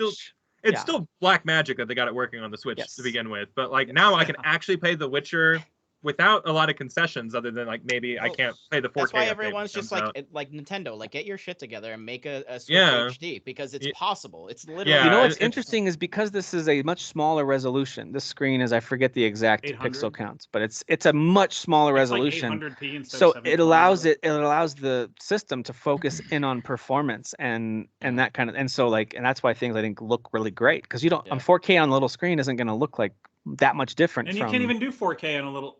Like it's too it's 2160p. You'd be hard pressed to really know the monitor difference. You can get is like 24 inches. You can't really do small monitors for 4K. That's defeats the purpose. That's the whole idea. But Jeff, my phone screen is 4K. What are you talking about? Good point, Kyle. It's something about the chip. Touché. The chip makes it. I don't know. I was gonna say, you're talking about the community-driven like percentages or whatever. There is a website right now, and I just dumped it in our chat. It's called protondb.com. I've been using that for everything. That is where community people are going like, yes, this is 100% verified, or it seems as it's verified, but 88% of the community agree with it. Also, it's a really good place to go to figure out what settings you need to change for certain games that may not be running perfectly, because everyone's already figured it out, and it's more active than the Steam boards right now, because this is very specific to just the Steam Deck. So only conversations and takes that are happening are Steam Deck related for that specific game that you're searching. Really lean on that tool. I was using it for the last couple of days, and it got I'm telling you guys, I'm up to like 95% of my like 60-something games like working like no problem at all. Except for the ones that's a great resource. Yeah, except for the obvious ones that were never going to work. So right. Yeah. There's a few that are like I know that you mentioned it's easy to hook up a keyboard and mouse to it, but for me, especially with a new GPU, I'm like, that's pointless. Why would I do that? That's there was kind of. one game. I can't even remember what the game was, but I hit install, and then it said, "Oh, you're gonna need a keyboard and mouse for chunks of this game." And I said, "You know what? Never mind. Not gonna even bother." I don't even remember what the game was, but a good example of that is V Rising, which is still one of my kind of like dark horse favorites from this year. I love that game. It's such a great vampire survival builder game, but it really centers around the usage of the mouse for most of the action, so like it hasn't really truly gotten full controller support. See, now I thought the same was going to be true for Return to Monkey Island, because that's famously a PC game. That is a game that you've only played on mouse and keyboard. But the controller support for that game is awesome. What about touchscreen? Does touchscreen work on something like that? Some of them, I haven't tried I have started up the menus on some games, like Jeff, you're saying, like, hey, this game might need mouse and keyboard. Push through that stuff because it might just be the start screen, and you could just use the touch like screen you would click. and just hit start. I know Cult of the Lamb said you need keyboard and mouse for some stuff, and I'm already past the stuff you need keyboard and mouse for. Like that's introductory stuff. So Great. So that's another good one where use that touch screen because like it can double as the mouse or even just the trackpads that are on there, which are there's it was handy to learn. Very weird. It's hard for me to get used to that one, but there's some like hot keys that are handy to know. Like when you're playing, if you hold in Steam and hit X, it'll bring up the in hardware keyboard. Mm-hmm. If you need to type something in, if you have to like log in for Ubisoft or Rockstar or whatever, it's possible. Yep. Like those are annoying hurdles, and that's really on the publisher. That's not necessarily the hardware's fault. That's the publisher who requires that. But I think from what I've read, I haven't tried those games. Maybe you guys have. I have. They made that pretty painless, to be honest. I was gonna say that. That's what I've read. Mostly, it's not too bad. So like I booted up Grand Theft Auto 4 and it needs the Steam launcher or not Steam, excuse me, the Rockstar launcher or whatever. Okay. And so when you start it up or whatever, and same thing with Dragon Age Origins or whatever, or Dragon Age Inquisition, it needs Origins. You just start up the game and it's like, hey, it needs to download Origins. You're like, okay, and it installs it, and that's it. You're done. Oh. Yeah, there's no. That is painless. Is that because you already have your Steam account synced up with those accounts? Yeah, your Steam account is already synced up. Yeah, it's already your Steam account's already locked into all that stuff. That'd be the step. Maybe do that on a regular PC first. Sync those up. Those accounts. Which I imagine you probably are. Most people already have your PC player. Yeah. So I also learned you kind of have to do that with some cloud saves as well. Anno Mutation is one of the games I've been playing, and I kept getting a cloud save error today. Nice. And then I went to PC and just said sync, because on PC and Steam it carried over the cloud sync error. So I just clicked on it and said sync manually, and it did it on PC, and that carried over to my Steam Deck. So just throwing that out there, if you run into a cloud save error of some kind, you might want to try it on your PC.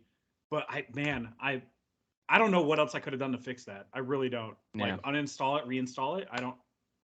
I would have been like so mad if Anyway, that game's great, by the way. If you haven't played it, that game's really good. Dan, you beat that game, right? Yeah, that game is, and it gets a little muddled in the middle. There's like a whole sewers area that I'm like, this went on maybe a couple hours too long. But like overall, it's super awesome. Yeah, it's always overstays. It always overstays its I remember the mission where it's at the end of the DLC on Spider-Man where you have to go to the sewers, and I'm like, this is a good amount of time that you should spend. It was like a half-hour mission, and then you're out of there. Yeah. Classically, like the Shadow of the Empire sewers level, it's like, this is the worst level in this game, and it's one of the longest too. And how dare you? Right? Nobody wants to hang out in sewers for that long. With those crazy monster chasing you everywhere. This is pretty cool. On that ProtonDB website, it tells you the total count of officially verified or playable games, and then the games that are on Proton database that have been recommended by us. Like, it's just kind of cool. Yeah, the way it's very cool. And Proton, for if that people don't understand what that is, that's like the launcher or emulator, I don't really know the right word to say, that kind of allows the Linux game to be transferred into like Windows code to be played on these decks. So it's like there's different versions of it, and different versions might work better for different games. And this website it tends to auto install for games that need it. Like if you install, like I installed there was Yakuza Like a Dragon. It's verified. So I installed that, and right away it adds like, the distributable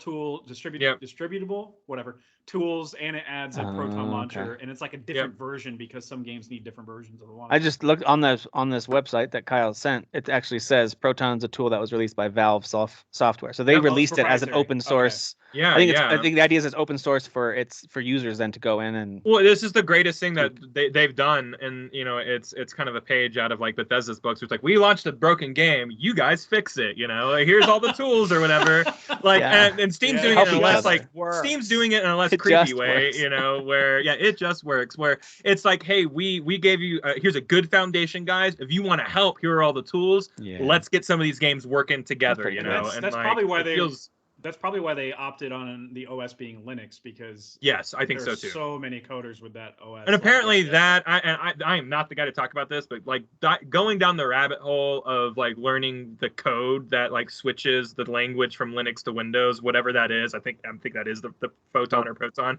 That like go down that like it's very interesting, and it's apparently like a tech marvel like in the industry. Oh, is that what that now. is? Okay, because I was wondering, you were mentioning it earlier, and I was like, what even is? I don't know if that's what Proton does. I just know Okay. that that's what's happening on the Steam Deck because it's a Linux system playing Windows games, which those are different languages, you know, and like totally, there's something totally there's something in the middle that's like handshaking in the system. So it says that this is me learning secondhand. This is me reading. This is not Tim understanding this whatsoever. But it says that what Proton mainly does is it comprises all these other popular tools that you would normally have to download and maintain yourself to make it work.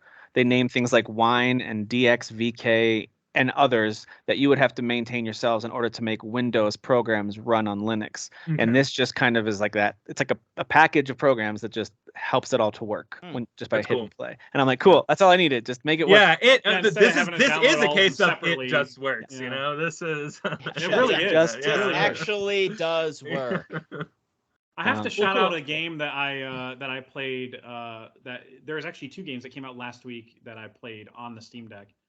Shovel Knight Dig, which is enjoyable. I did a couple runs of that. Just another, again, how many freaking roguelikes am I going to play where I just die and then I have to start over and whatever. But it's fun. It's more Shovel Knight. And then Darklight, which is the game that Dan that game looks cool. Dropped in the chat. Oh, yeah. And that game is hella rad, dude. It's another side-scrolling, and apparently it's being pitched as a Souls-like where it's very challenging. How are the controls? Because that was the main gripe I had heard, is the controls are kind of wonky. Well, I mean, I'm playing on Steam Deck. I haven't really noticed any. No? Okay. Any real issues so far. The jumping the platforming might be a little weird, but okay.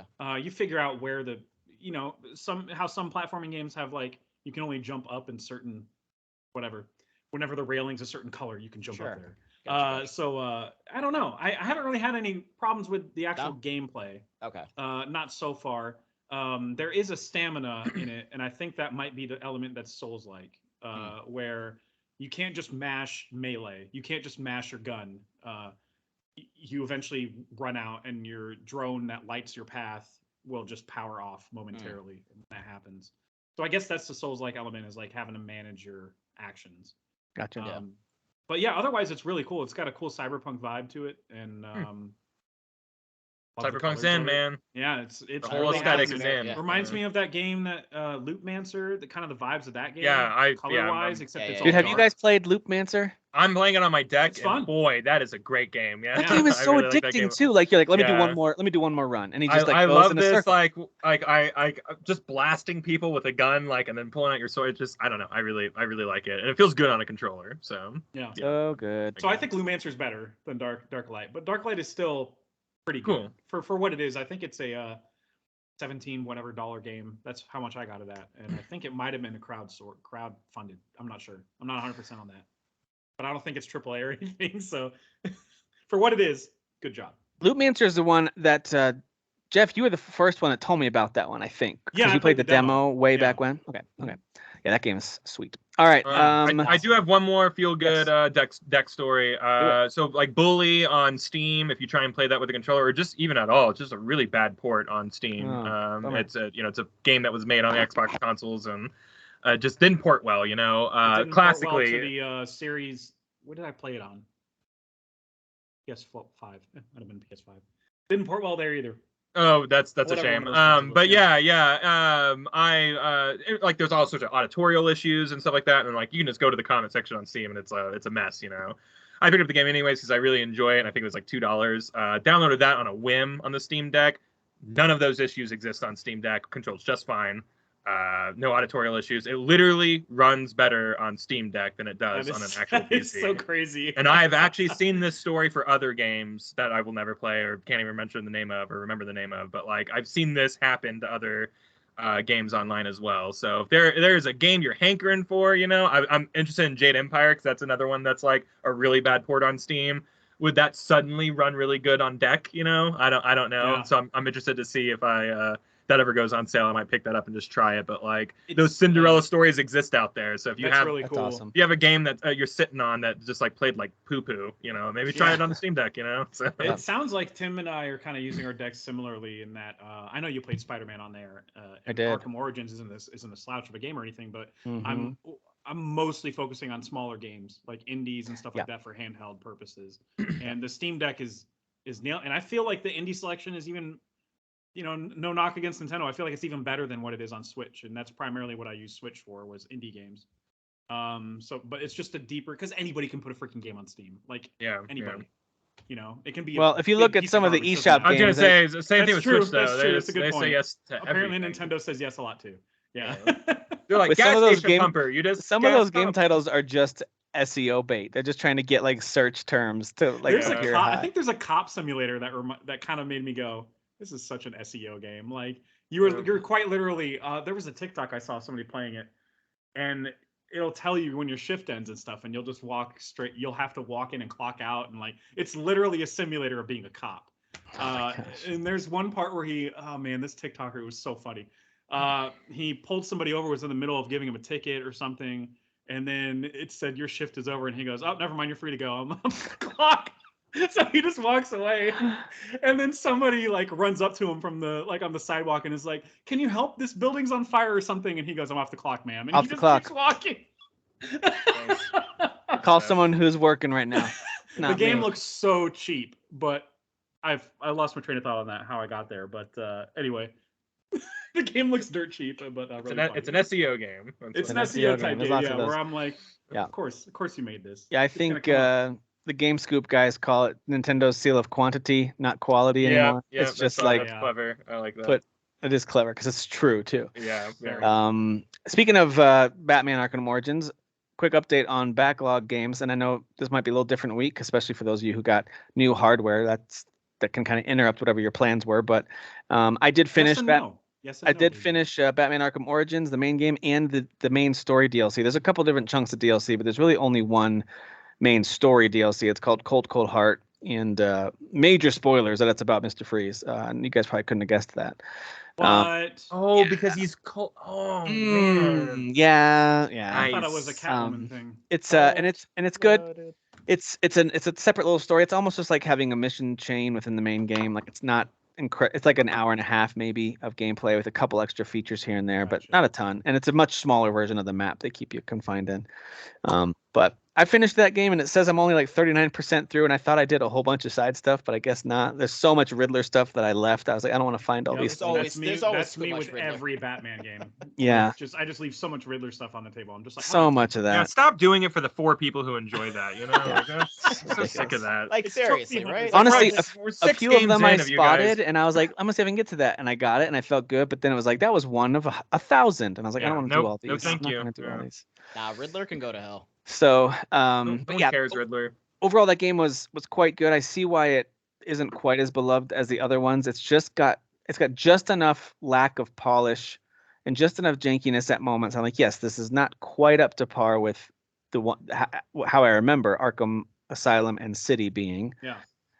But because that's that was right after those two. But it's still such a good game. And the story is great. The combat's still fun. I did have a couple of crashing type moments or moments I had to reload a save because all of a sudden it wasn't bringing up the prompt to interact. Like there's some fights where you have to interrogate the last man standing, and it wasn't bringing up the prompt to talk to him, even if I left and tried to come back. And so like it was just some of those little not quite polished things that happen in some games. Like the order I did things apparently messed it up, and that just happened a couple of times. This is the same developer of Gotham Knights, is my understanding. Okay. All right. So, and because Rocksteady is doing the Suicide Squad game, and that's right. So this is the Montreal. Okay. Yeah. This is. I will say this: having just finished this game and the DLC, and knowing that one's about to come out later this month, I'm very excited to play it. I think it's a very quality game. The story was good. I thought it was a lot of fun. So if you skip the second crack at like this type of game, so I think like that jank may not all be there. There seems to be a lot of confidence when you're like, we can do this for like 2 times with another character. We're gonna load everything with a second character playing in the game. I think that shows a lot of confidence in maybe how stable the game's going to be. So, or maybe it's going to be a mess. I don't know. Maybe Could be. Could yeah, be, this That was studio great. I think has only done these 2 games. So like I we can't gotta have my heart broken be like with patient with Saints them. Row, where like critics were. I mean, even if I like it, the critics just unanimously are just like, "This is garbage." I can't have Yeah. it again. Yeah. I was very upset. Yeah.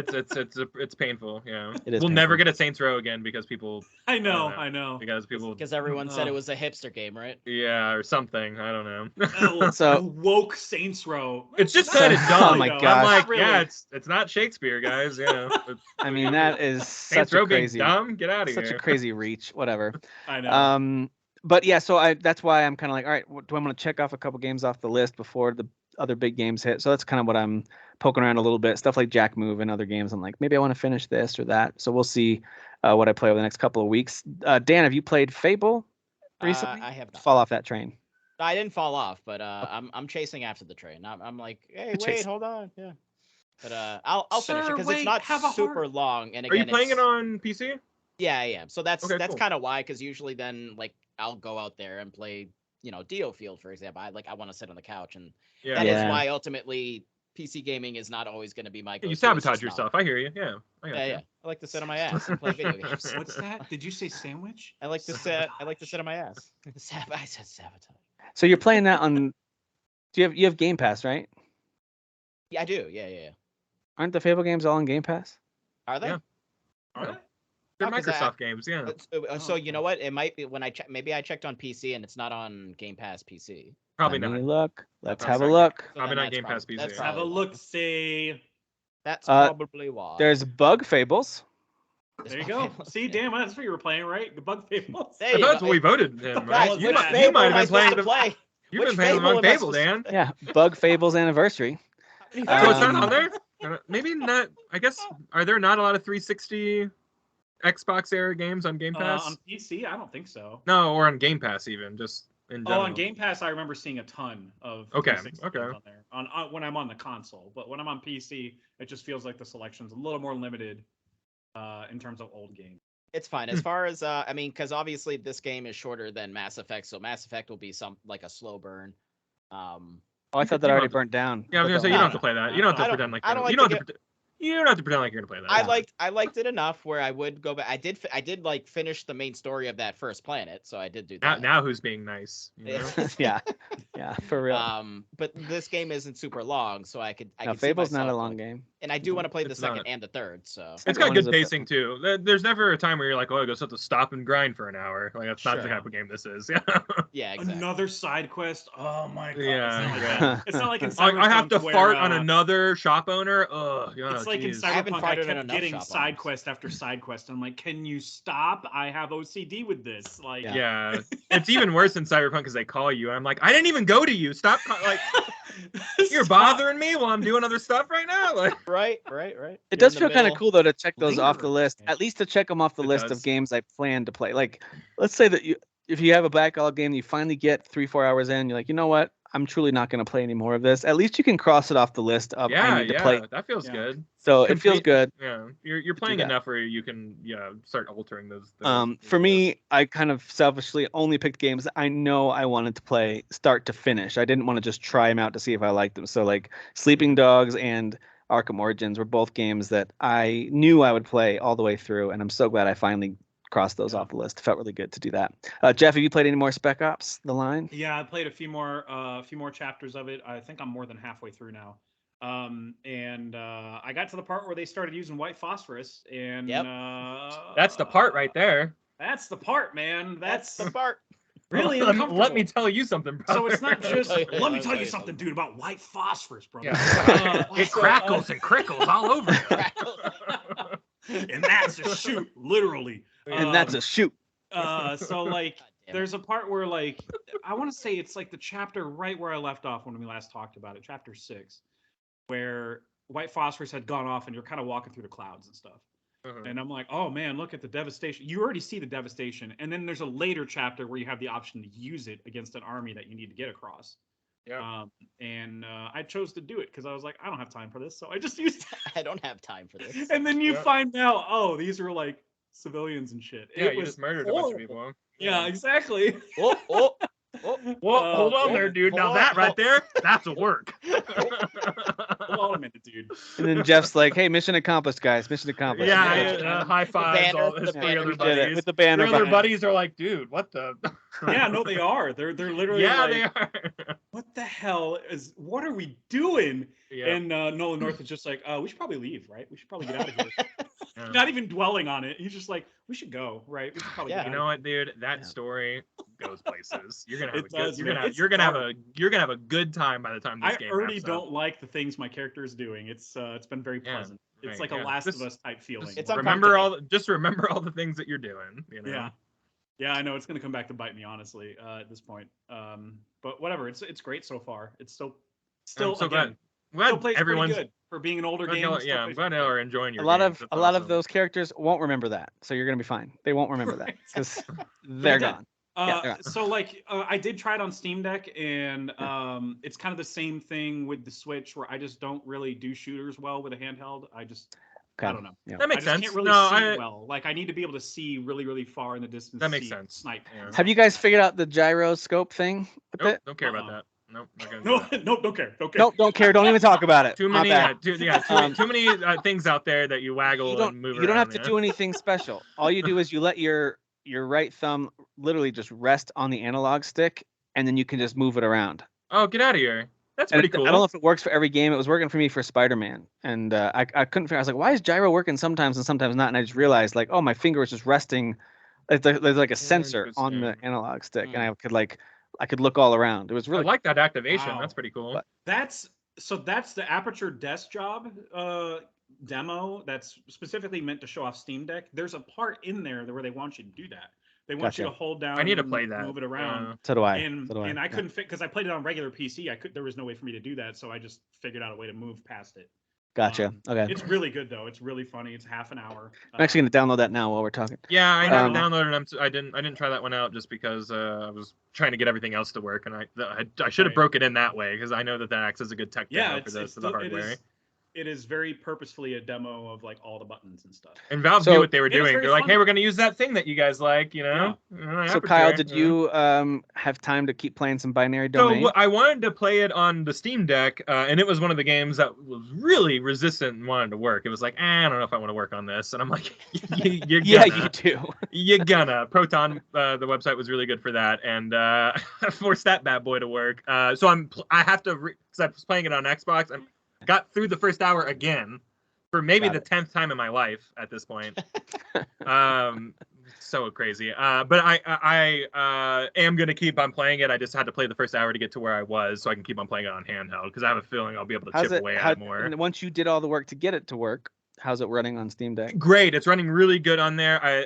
That's kind of where I agree with Jeff, where like the shooters like this, especially like these third-person shooters or whatever that are a lot going on the screen, kind of hard to play. You know, maybe a first-person shooter might work a little better. I'm not sure, but I might end up just playing it on the Xbox just because it feels a little better there. But the fact that I got it working is pretty cool. And again, there's another good story about just keep on tinkering, and these games will work on that thing. So looks really good on it too. Like just again that small screen, even though it's not a very powerful or big looking game. Like there's a lot of sleekness to it because the very opening levels, like in rain, so there's a lot of like reflective surfaces and stuff that like just look great on that little guy. So super excited that I got it working on there. I'm gonna find this Aperture game to download on my Steam Deck while we're talking, if I can find it. Sweet. So I'm glad you guys are enjoying it. It's a very unique piece of hardware in that I can't remember a time. It's been a long time, at least, outside of mobile devices, that something non-Nintendo, Microsoft, Sony has kind of caught this big of a wave. Maybe there have been, and I just can't think of them. Google. But you know, Stadia, there's been your Ouya's and your Neo Geos and Hell these yeah, other brother. kind of others that, and even Valve's attempt with the Steam box or whatever Oh, they were yeah. trying to This do. is like their third attempt at this, guys. You know, Right. like that's. But something They got about it. this form factor and taking, okay, what is good about some of these other consoles that are out? It's a combination of power, ease of access, a shared library across platforms, and then take what makes the Switch so successful with the portability, and we want to introduce this dock mentality where, they took the right pieces, I think. It's not perfect by any stretch, as you've even heard Kyle talking about finding workarounds for stuff. We can't download stuff and sleep. Like, there's still plenty to improve, but man, this is as close as it gets to being like, where's the Switch 2? Because this is kind of the Switch 2 outside of having Nintendo games on it at the moment. And with the dock, even one of these third-party docks, this can be your main system. You know what I mean? Yeah. You're playing games at 1080p, games are gonna look good. You know what I mean? And they're gonna play really well. You might be able to play games better than you can on maybe your laptop, like I can. I just have like a mid-range laptop, and the Steam Deck runs games better than my laptop. So that's a good point. Like if you had a dock hooked up to especially a decent size monitor, nothing crazy. Like Jeff was talking earlier about how certain resolutions, once you get a certain screen size, what's the point of having a super high resolution? So like if you had the right monitor or screen to dock this thing with, you could have a really great setup for some good PC gaming. And then the dock, a lot of the docks that I see have plug-in slots for keyboards and mice and stuff like that. Yeah, so you could just have your keyboard favorite mouse already set up. Yeah, your favorite gaming keyboard and your favorite mouse. You plug those bad boys into the back of the dock, and like I'm seeing so many YouTube videos of people who this is my portable PC now. Get those small little 18-inch monitors that like fold up on themselves, or kind of like a tablet, if you will, and just hook everything all up via the dock, and like it's literally their gaming system, and it can play next-gen games like God of War and Spider-Man and all these other things that are coming out. So cool. It's just a cool piece of tech, man. I'm super impressed with it. Gets a little hot. We should talk about that. That makes sense. It gets a little hot. and if you don't have headphones in, when you just try to if you're just listening to the sound out of the speakers, and the speakers are fine, they're what you expect from a handheld. They're not good. They're not bad. They're better than the Switch, I'd say, for sure. They're better. I agree. They're better than the Switch's speakers. Yes. But then if you don't have headphones in, which I highly recommend that you use headphones when playing, you'll hear the fan. Yeah. Even if the headphones are in, if it's a quiet moment, you're like, what is that? I heard it the most surprisingly playing Return to Monkey Island, which isn't. I would not describe that game as visually demanding or anything. Right. But I guess it's new or something. Or maybe it was something downloading in the background or something. No, I told it to not download when I'm. Okay. Yeah. Who knows, man? I don't know. I did hit a really funny part of Return to Monkey Island, by the way, where you're supposed to help the pirates that you're with make a potion to show you where Monkey Island is, and then something happens with the potion and it spills everywhere. So you see another boat nearby making the same potion. But before that happens, he's like, oh no, is this going to be another thing where I have to find all the ingredients separately and it's going to be like a mission or something? Like he literally calls out what you, the gamer, expect to happen. There's just so many funny moments like that where they call themselves out, but they turn it into I don't know. They use that as a way to divert your expectations of where the game is going. Whatever. I know I'm not people that were never going to play this game are still not going to play it. But sounds like some silly, really sounds like some silly goosery going on. It is. There's a lot of silly goosery in that game. Yeah, Return to Silly Goosery is what the name of it should be. Monkeys are funnier than geese. Geese are assholes. Yeah. I don't know, man. There is a goose game and there's no monkey game. What do you? I don't know. See Nope and tell me how cool monkeys are. I think geese are more like, geese are more like up for some mischief, and monkeys are more like, I'll eat you while you're still alive. So we're talking about chimpanzees, all right? Whatever. Gibbons. Whatever. There's a gibbon game. Gibbons are nice. Gibbons are great. Apes are not. There's an ape out game and they're very violent. So I'm just saying. Well, welcome to this episode of Current Monkeys. We're doing great. Current zoo time. Current apes. All right. A couple headlines that I thought were worth calling out, and Jeff as well, adding these in here. But I tried to highlight a few that I think were interesting and noteworthy. One of them being, I love when a release date gets moved up. This has happened twice now, and it's actually happened in the same month. So we had Gotham Knights move up from the 28th, right, to the 21st. Yep. And now you've got Scorn moved from the 21st to the 14th. You got to say it correctly, Tim. Oh. Come on. Scorn. Yeah, I'm not going to do that. And then you have to say somber tapestries. Somber tapestries. I'm not going to do any of those things. Okay. But you're no fun, Dad. Moved up to October 1st. So that's less than 2 weeks away now. That you'll be able to play that on Game Pass. You gotta get out of the way of Call of Duty. You gotta get out of its shadow. Yeah, and the 21st, which has Mario plus Rabbids for a certain audience, and then it has Gotham Knights for perhaps a different the audience. 21st is Gotham Knights and New Tales from the Borderlands, and then like the day after is Mario plus. Oh yeah, New Tales from That's or the day before. It's something. It's in the same week. They're within a day of each other. There's a lot going on. It's stupid. October is dumb. Yeah. It's so dumb. But guys, there's nothing to play. There's nothing to play. There's nothing to play though. There's nothing to play. No. The deck gen start yet? If you ask certain people that might listen to this, there's nothing to play. There's nothing to play in October and November, except for maybe more Splatoon. I don't know. Hey, you know where there's nothing to play? On Google Stadia, because it's shutting down in January. Oh, snap. Right. So- It's because they didn't accept the Death Stranding offer. So Yeah, It's what that, it is. but it's also their incredible marketing and support Google continue to put behind it. That's what Right. really did them in. Absolutely. yeah, it was remarkable. So it's always going to work out well when you keep pulling teams and funding away from a project. It's going to go great. There's a guy who it became a top post on Reddit because there's this guy who played Red Dead Online only through Stadia, and he put hundreds of hours into the game. Good for him. And he's like, "Please tell me you're going to transfer my progress." Yeah, I don't think so. How man. did you get on Stadia, bro? That's on you. Right. Yeah. No. Hey, you know what? No one feels bad for you, bro. Even people at Google are like, why? Yeah. Why? We're all And why did collectively you do whining this? right now. Yeah. Why would you do that? We didn't expect anybody to play Red Dead on a Stadia. Yeah. So whether you play on PC or if you have one of those fancy new Steam Decks, and by the way, it sounds like they're, I would assume they're getting close to the point where if you place an order for one, it'll come without too much of a wait. Pretty soon. Anyway, they did announce I should say Kyle and I's turnaround was actually relatively quick compared to when you got yours. I mean, granted, when you got yours was closer to launch, but Kyle and I, we put our reservation in like a month ago, right? Yep. It was July, I think. It was July? Yeah. God damn. All right, never mind. So yours was about I was working nights. I remember it because I bought this laptop and like 2 weeks later, you and I reserved that bad boy. Yeah, yours was like a 2-month one. Mine was a 5-month delay. But that's still really quick. That's not to say that you're not right. That's to say that like that's still only 2 months. Yeah.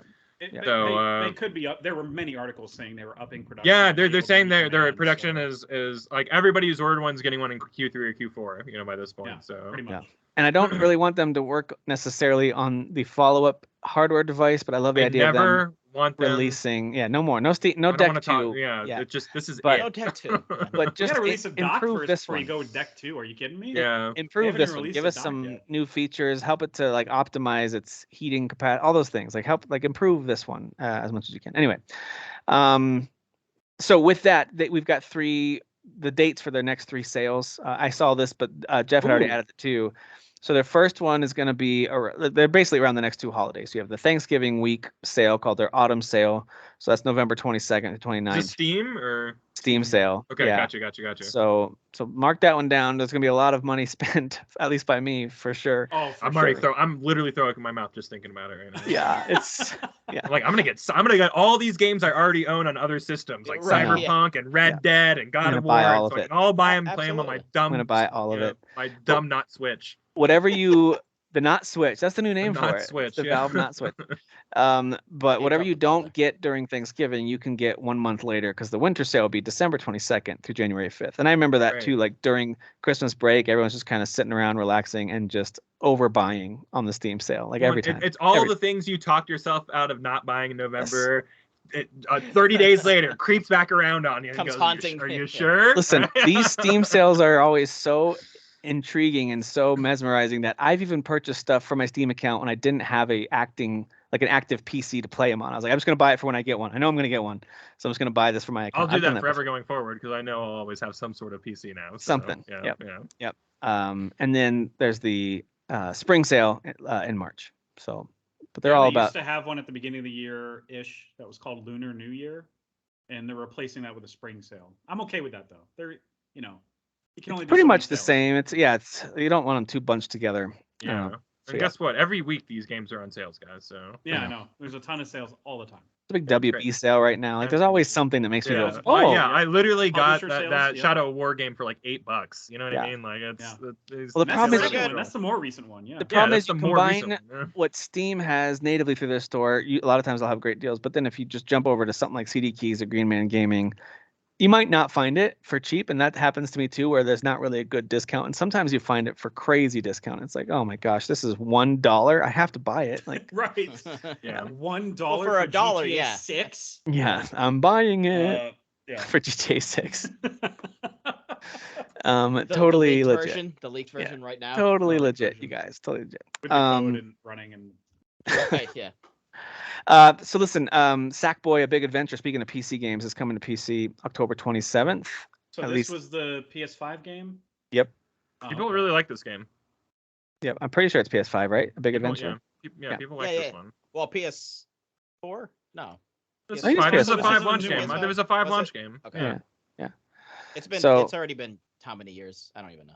So that'll be out on. So I mean, all this is telling me between this and Uncharted and God of War and Spider-Man, Miles Morales and Ghost of Tsushima and all the Days Gone, it just tells me that Sony is getting some good money for the effort that they're putting into porting this over or outsourcing the port, whatever they're doing. Thank I goodness. think they're getting a pretty good return on their investment because Gotta be. they continue to like, all right, what else can we put on PC? And Dude, so if I'm gonna get to play Ghost of Tsushima on my Steam Deck, I'm gonna lose it. same here, dude. I'm gonna Same. lose it. And Such so a is all the big deal. fanboys. They're gonna. I might fucking lose. openly weep. Yeah, I yeah. might Oh cry my when I load god. it up. So and I you hear guys the are gonna be flute. weeping. Jen! You guys are gonna be happy, weeping happy tears, and then you're gonna have all the fanboys just screaming rage. You better not tears be and- playing our games on your dumb handheld. Yeah, that's gonna be good. Oh, it's gonna be Yeah. great. It's like Chris Nolan levels of don't watch Tenet on your phone. Type Yeah, of, right. Oh my Right, gosh. right. Let me gatekeep how That's you not enjoy where this you thing. This is my art, and you watch it in the theater. James Cameron's been doing that with Avatar. You haven't really watched Avatar unless you Yeah. watch Wait, it. wait, wait, Peter. wait. Have you seen? Have you guys seen Avatar? Dude, but Oh my gosh. have y'all actually seen it though? I'm actually, believe it or not, this is unironic. I've never seen it in movie theater, so I'm seeing it tomorrow. Oh, you see, there you go. There you go. Unironic. It's happening. Yeah, I know. It's happening. It's happening. I've only first time I watched it was at home. See, Jeff likes to Never make saw the fun of the movie. stuff, and then he actually plays it. So, just like, Yeah, listen, yeah, quick yeah, yeah. Japanese games, for example. Quick rabbit I'm trail.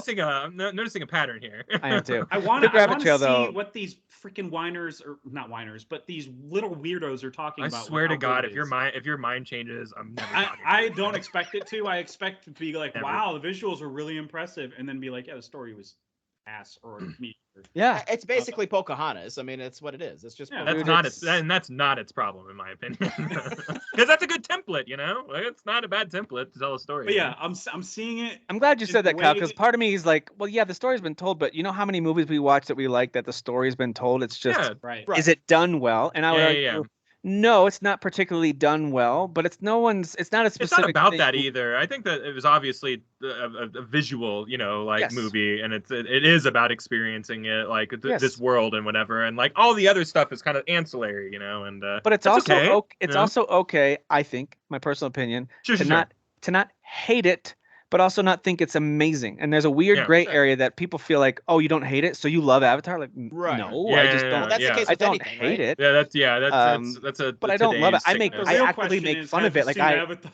Yeah, no, I actively make fun of it. I think I made fun of it. I think there's elements of the script that feel like, wow, did Yeah. you guys not review that before doing that scene? Like, there's elements of the script. There's Please. also, let's be honest, the general design of the Na'vi is not great. Like It's the blue stupid. people with the tiger Yeah, skin. I actually don't think like- they look great. I like all the other conceptual animals. The like, in monsters that. look Yeah, really all the good. monsters look really cool, and the The mechs look dragon really cool. things I think look. Yeah. Really, I don't care who you are. Those Yeah. dragons look cool, man. Like I Pandora They, like. they do look cool, dude. The do look the floating mountains look cool, and then you have these dumb little blue guys that like they Well, don't they're not look actually cool. little. They're They have tall like as they hell. have little like they're penis tall. cloths Tall, covering they look themselves, super you know, tall. like it's dumb, dude. Like Their Yeah. hair is penises. Like they touch Oh, their like head tails. Kyle together. It's doesn't like super other bizarre. cultures, guys. That's what we're learning. Yeah, here. that's Well, what this it is is. Yeah, it's me of all people who doesn't like other cultures. Yeah, it's me. It's me Of all It's people. me. That me. He's looking that at me the guy. rest of us, going like, "Really? Yeah. I'm the one who doesn't like other cultures." Excuse me. oh my Excuse God. me. Where's Sarah? Excuse me. Other cultures are great. They're wonderful Excuse me. cultures. Excuse me. It's a great culture. I walked in. I Yeah, said, I "Wow, love what a it. great culture." Listen, you're blue. I get it. I'm glad I don't look like you, Wow. but you're great. I love your loin. I love your little penis covers. That's great. Okay, I saw all but these Navi. I saw it's that funny they were that- beautiful. it's beautiful funny that we're people. talking about this too, because just the rabbit trail. I listened to the recent episode of Game Scoop, which is hit or miss, Same. just like every podcast show. And they talked about James Cameron movies, and I think it's funny. Like he's an easy target to go after. He said some stuff that's ridiculous. He's made some movies that aren't everyone's favorites, but dude has made some absolute classics. Like if Yes. you look back at his Yes. like, and he hasn't Yeah. directed that many movies either. So He like picks his he picks I his think targets. his batting average is actually quite good, even for stuff that's not, like I don't love personally. Titanic is not like a Tim movie, but that's Yeah. a well-made film. Like it's It a is, really sure. Yeah, the I think it's yeah, good film. super overrated, but yeah, I agree with you that it's like a quality made film for sure. And I think for Avatar, you at I'm not- least have to give it the visual quality is pretty incredible for whatever 12 years ago, whenever it came out. Like that's again, it might not be for everybody, but I think. And here's my hope. And they said this on Game Scoop. I just want to reiterate it. He has a good track record for sequels. So like the Aliens sequel, T2, and who knows, man? Maybe the second Avatar movie will be Wouldn't that improved. be amazing? Oh my god, dude, I'm pulling for that. I I hope hope it I hope really it's good. is just one of the best sequels ever. My expectation is a Swimmin' in Sevens movie, but I too. would love for it to be excellent. I'm not Yeah. expecting it to be though. But we'll and I see. would love to be like, look, I got to eat crow here. Blah blah blah. I love admitting that I'm wrong because something is great that I thought was going to be crap. There you go. I'm with you there. Yeah. Yeah. I think it's just like I the hate bullet admitting train. that I'm wrong when something sucks and I was rooting for it. That's the worst. But I think it's Yeah. like Bullet Train, where it's like that's just a really fun like action movie, like great visuals, right? Just great visuals, great fight. Like I think this movie is like, all right, well, we've seen the story, and whether you think the story itself is done well, that's one thing. But I will say this though, I see your comparison, but Bullet Train has movie making excellence. It really, it truly does have movie making excellence. It's again, it's about your expectations, and I think with Avatar, it thinks, and maybe James Cameron thinks it's something that it's not. Well, because he he's will not stop creating talking a about world. how amazing his world building is. Right, he created a whole world, and I'm blah, like, blah, blah. okay, settle down. You're not J.R. Tolkien. You're just settle down. Like, not even close. Sure, yeah. I made blue people. Like I think that's your world building. The way I Plants summed look it up, weird on my world. I was talking about this with a friend, and I was like, I don't know why it is some people have such strong opinions about the love and the hate for this.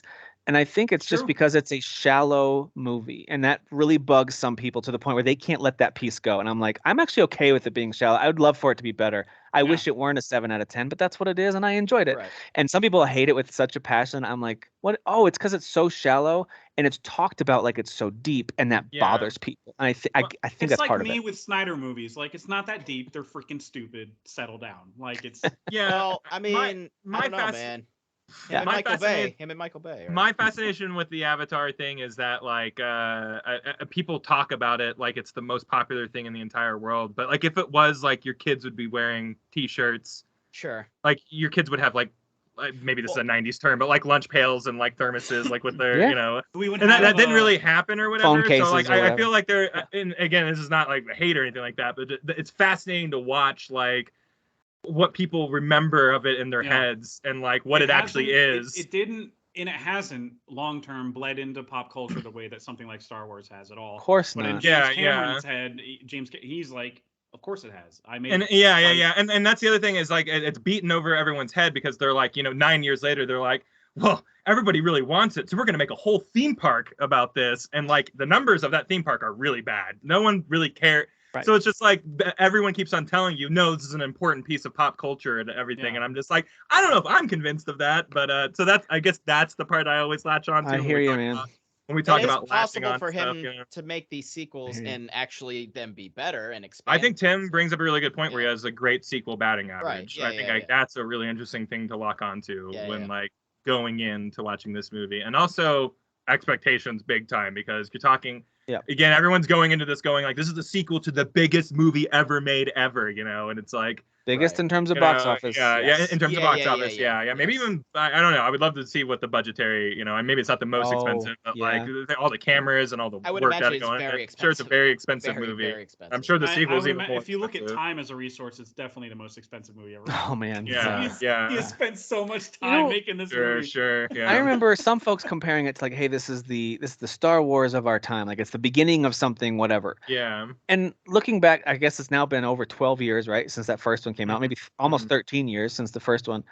And had he actually delivered a trilogy of movies that the first one was fine, and the second one really improved, and the third one just kind of culminated in this amazing, wow, what a good arc he ended up telling there.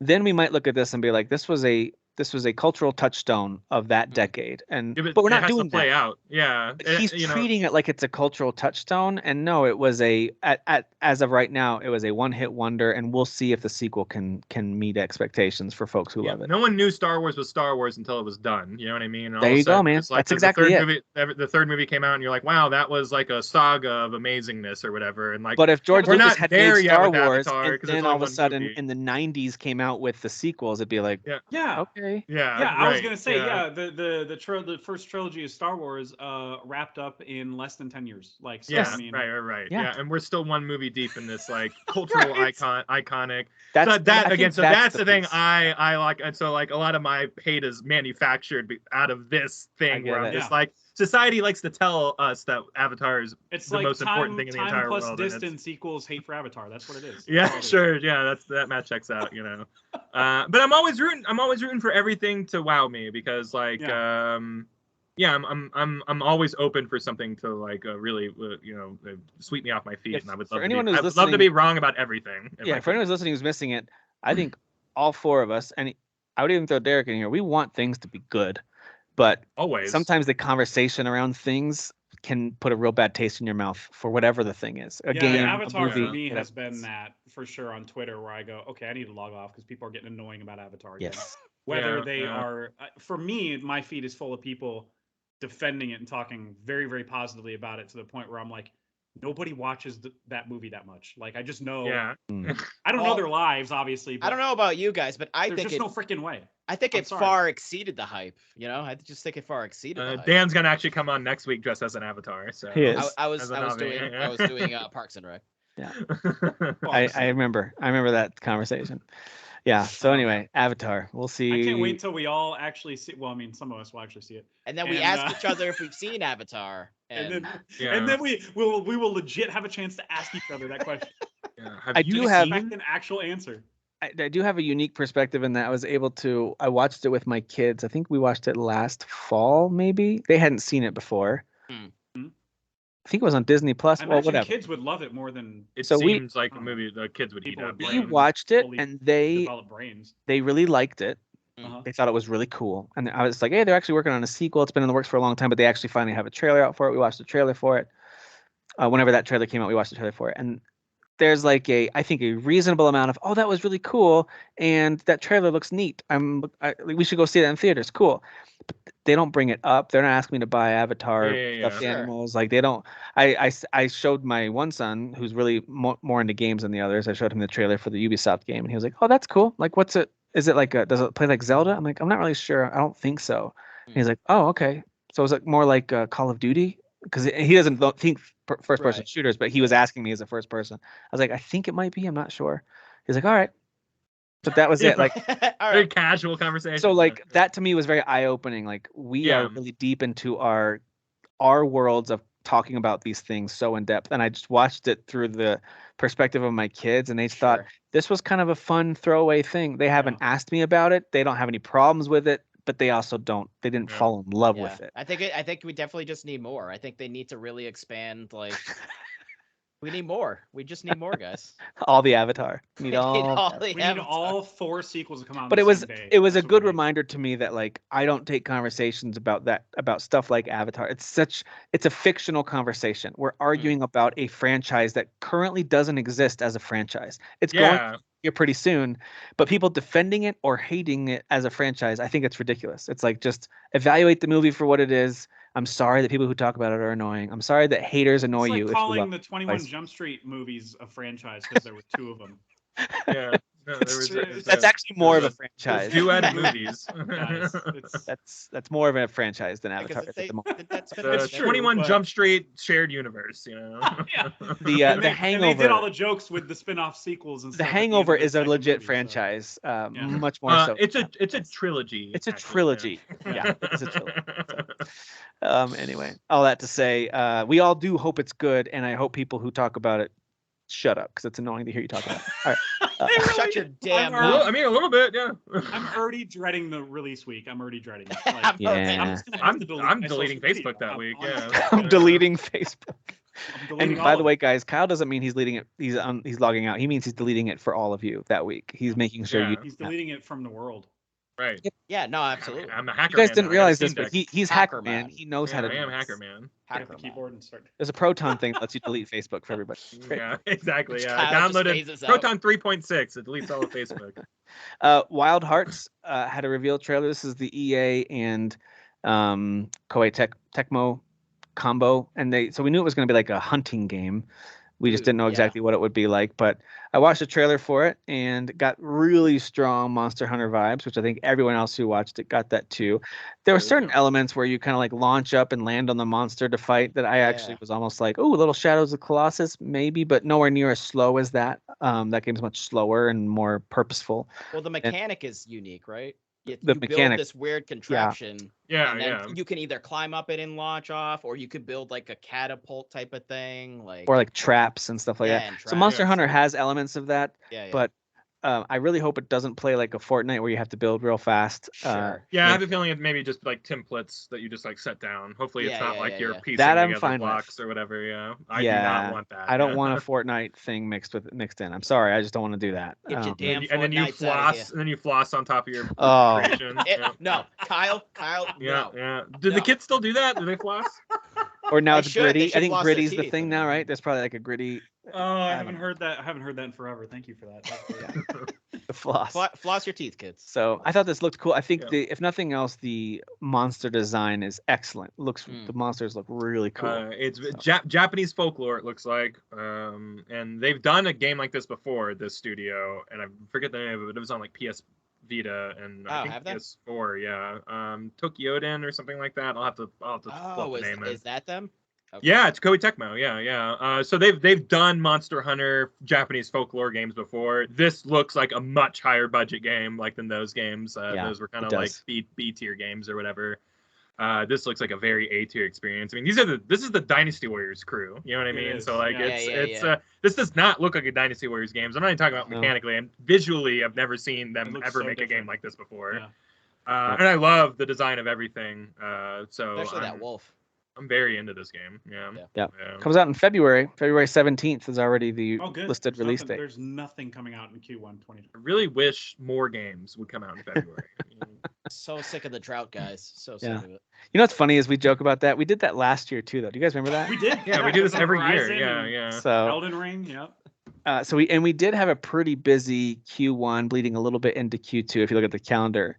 Yeah. But anything that got bumped, and there were plenty of things that got bumped out of that, really got bumped kind of to like nebulous windows. Some of them are now in 2023. So I assume that'll happen too. I don't want to go full Kyle, the delay or nay, but that's Full not. Kyle. They're not all I'm going to ca- land. I'm calculated, Tim. Okay, that's my calculations. I pick my targets astute. carefully. Yeah, I pick my targets. Yeah.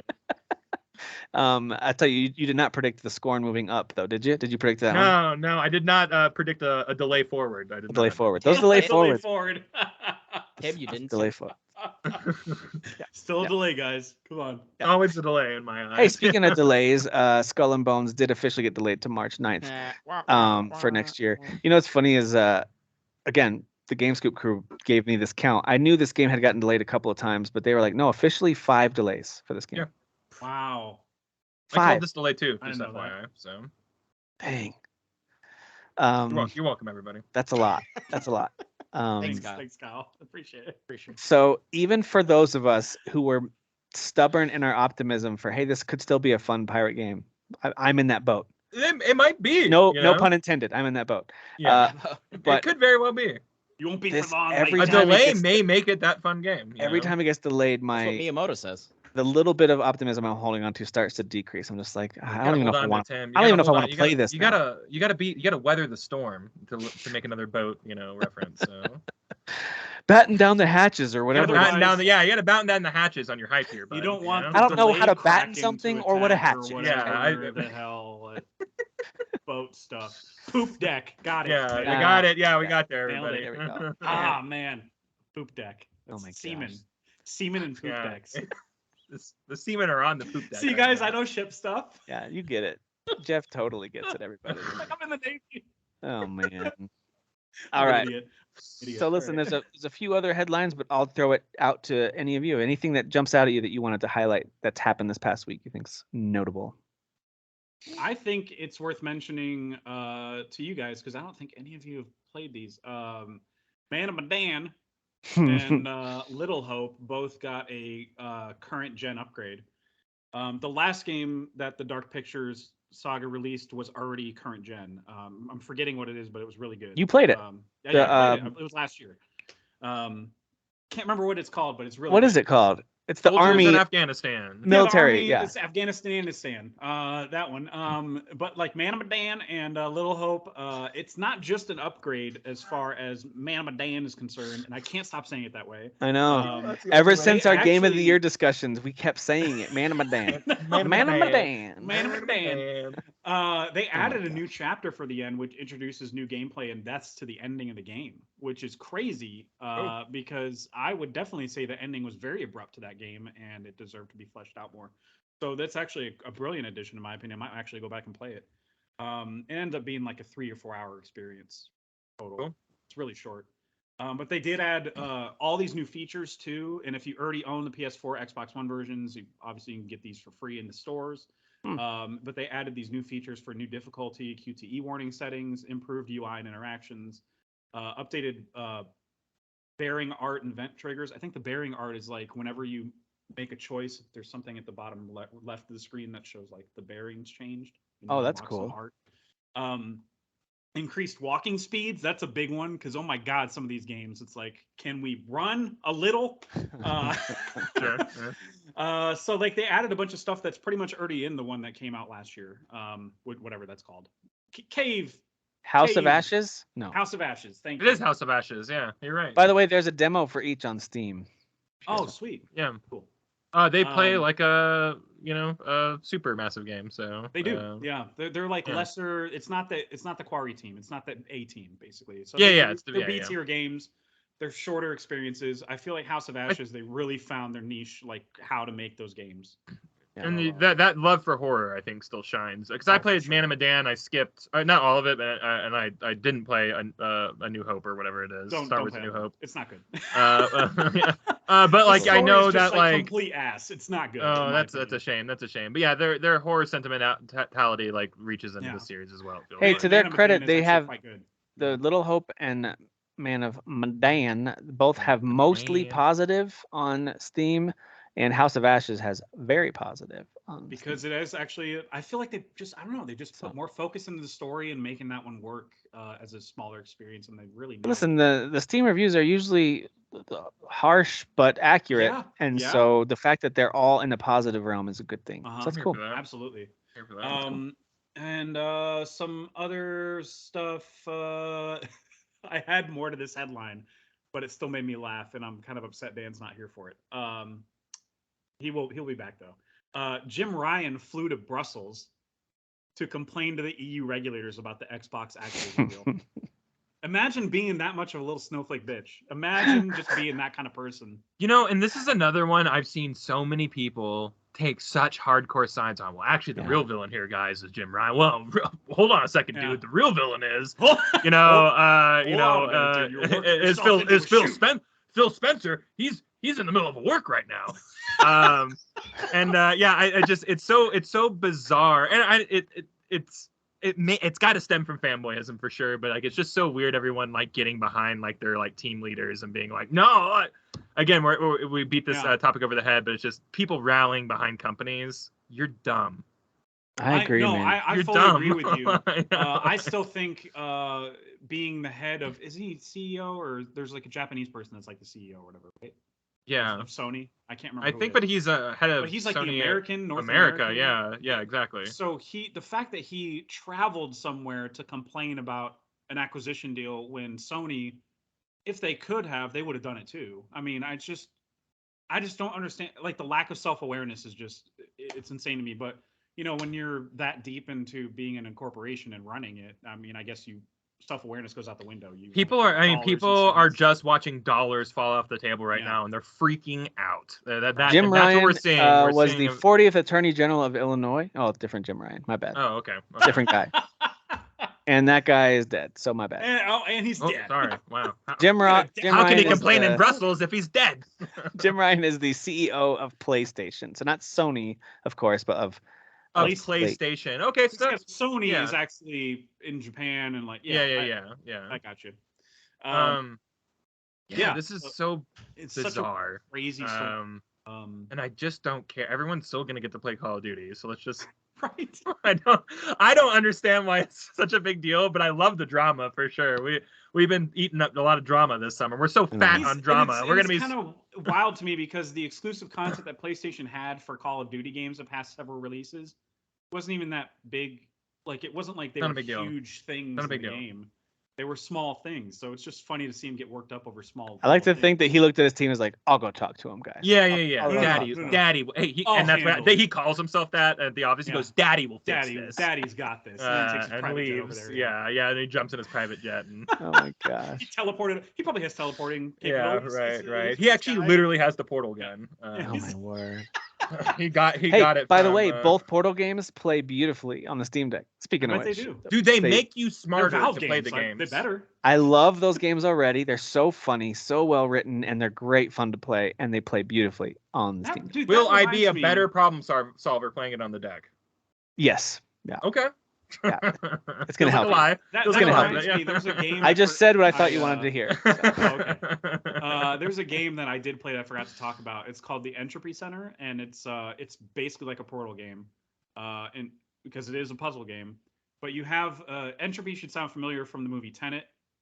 And this game is applying that logic from the movie Tenet into this game, where you have a gun that is capable of moving objects backwards and forwards through time.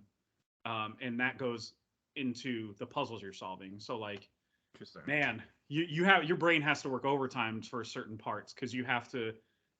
So for some puzzles, you have this box that you have to have on one box that you have to have on two platforms, and one of the platforms opens the door that you need to go through to get to the next level, and the other platform raises you up on an elevator lift or whatever. So you have to take the box, move it to the one that unlocks the door first.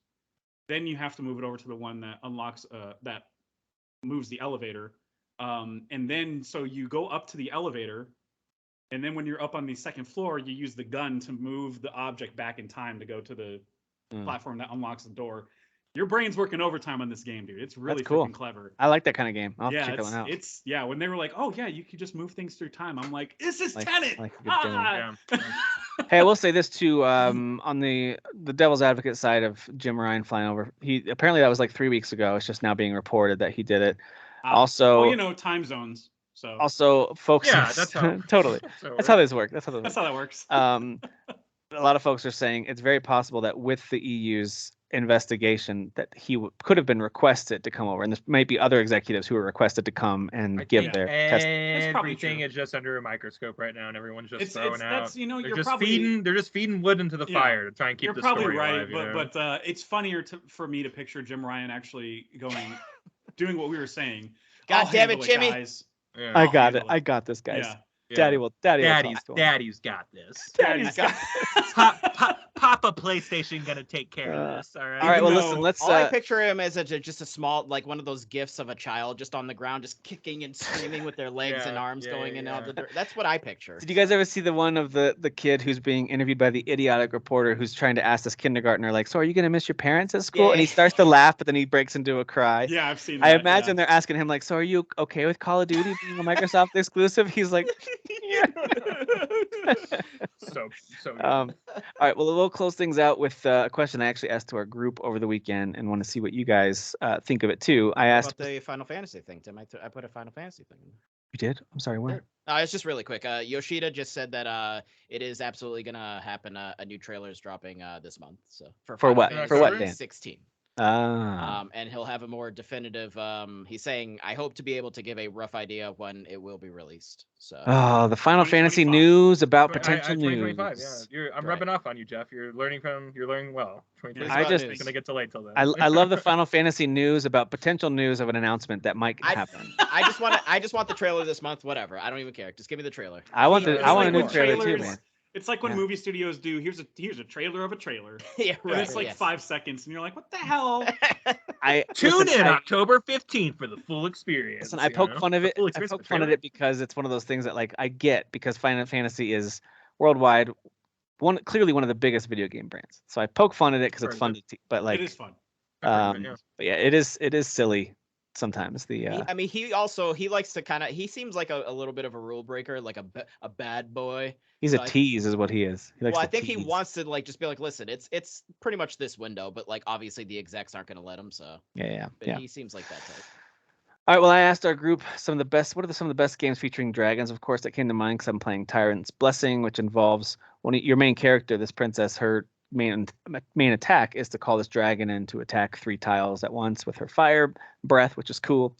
But I was like, hey, what are some of the best games featuring dragons? Whether you're fighting them, whether you're fighting with them, whether you control them, whatever it is, whether they're part of the story or not. So I just kept it broad. Best games featuring dragons go, and I got some cool answers, and I want to hear what you guys think too. But I saw Spyro from Andy, of course, Gaston seconds that one. Dragon Age Inquisition was mentioned by a number of people, including both Jesse's, White, and Flores. Drakengard I saw mentioned, I think by Kyle as well as Sebastian and maybe others. Listen, that's one of those series. I know they made sequels to it, but something about that original game was very special, and I really liked it. Drakengard in the Neo universe, everybody. So that's right. Yeah. Which is crazy, right? Nier universe. Yeah, Nier. I said Neo. Oh, yeah, not Neo. No, not Neo. You got Keanu on that. Yeah. But yeah, that original one was so unique, and it had elements of like Dynasty Warriors, but not totally. Like it had some cool. It did have very similar elements, yeah. And then like you were on Dragon back in some moments. You would jump off of it in live time, like on the PS2. But then that was wild. The way you got new weapons and then upgraded them, I thought that was so fun. That gameplay loop of upgrading weapons, and that was so fun. Yeah, two was kind of a little more the same, and then 3 was a really weird, heady. It was very weird. I think it was very probably like bizarre and create the world of Nier, right? Because it's like Nier. It ends up being like like the foundation of like Nier. And that is completely a game that a full modern day remake I'd be in support of. I really hope that they would. I would love that. A whole series again or something. I would love it. Good content. Of course, Dragon Age, all those games. Because it has the word dragon in it, I assume. Skyrim. I know you're fighting some dragons in that one. Of course. They show up. They show up in that. Yeah. God of War was mentioned a few times. There's some encounters, especially one major encounter that you have, which is an awesome moment in that game. What a fight! Such a cool moment. Not in a tower or anything like that. I have to shout this one out just because it did kind of make me chuckle. Alistair said Beat Saber because of the Imagine Dragons DLC. I thought that was funny. God damn it. Hear the thunder. I really wish you wouldn't have said that. I really wish you wouldn't have said that. Imagine Dragons. No. That's what we're doing right now. No. We are. Technically, we're doing that right now. Dragon's Dogma was mentioned. Ni no Kuni, I guess. I didn't realize that had dragons in it. I mean, they might be. You fight a dragon, yeah. Sure. On the Dragon Quest games, of course, obviously. Did anybody mention Ratchet and Clank Rift Apart? Because you can ride one at a later level. Really I haven't gotten to that level in that game. I never finished that game. Much later in the game. It's like there's a guy that you meet in one of the first places you go to that's like, trying to help my dragon. Can you help me find eggs or whatever the hell? And when you do all the things for him, you unlock the ability to ride a dragon. But it does come up in a later level where you have to ride him. It's really cool. Yeah. Monster Hunter, of course, has multiple versions of dragons and all different ways of like it has classic looking dragons. It definitely does. Blue Dragon on the 360. That one's good. Yep, Blue Dragon. A couple folks mentioned Elden Ring, which I agree with that. That has some really cool looking. Yu-Gi-Oh has the blue eyes white dragon. So that's Yu-Gi-Oh. Sure. Okay, Dan. All right. That's loser Pokemon, right? That's what that is. That's what that is. Yeah. That's card Pokemon. Sure. Yeah. Card. Pokemon. Exactly what it is. Anything that wasn't Anybody mentioned who's that listening that happens to be a Yu-Gi-Oh fan is effing furious right now. I don't. If you're a Yu-Gi-Oh fan, I don't care. I will also mention Fire Emblem. You can actually get some of them to join your party. There's actually some characters in certain Fire Emblem games that have the ability to turn into a dragon, which is actually that one entry of the series. Yeah, in some of them that's a really key component of the story too. Is is that character. And then stuff like Ogre Battle and even Suikoden, where you can have them in your party. They'll take up like multiple spaces of one of your units, perhaps. But there's some cool dragons in those games too.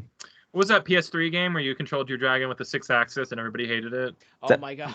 Is that Panzer Dragoon? Lair. No, Lair. Yeah. Greg And Miller everyone, made that, everyone right? I think it hated was made by the Rogue Squadron team, and like it tanked that whole studio, you know. So yeah, we did it, guys. We killed a great franchise. Good job, everybody. I remember back in the day playing a very old computer game of The Hobbit. Oh, And there's a dragon in that story. I don't know if you guys knew there's that. a dragon in that story? There's a dragon. Don't worry about it. Are you sure it's not a wyvern? It's a dragon. Actually, Skyrim. Technically, I've heard nerds complain about people saying, "Oh, dragon." They're apparently actually wyverns. That's the same thing with Schmog and the Hobbit trilogy. So it's actually a wyvern that they my show in son the said movie. that That's as we why I were hate it. watching the second Hobbit movie, and everyone was like, "How cool this is!" And his voice, Benedict Cumberbatch's performance was amazing. But they were like, "That's not really a dragon, but it's fine." It's Yes.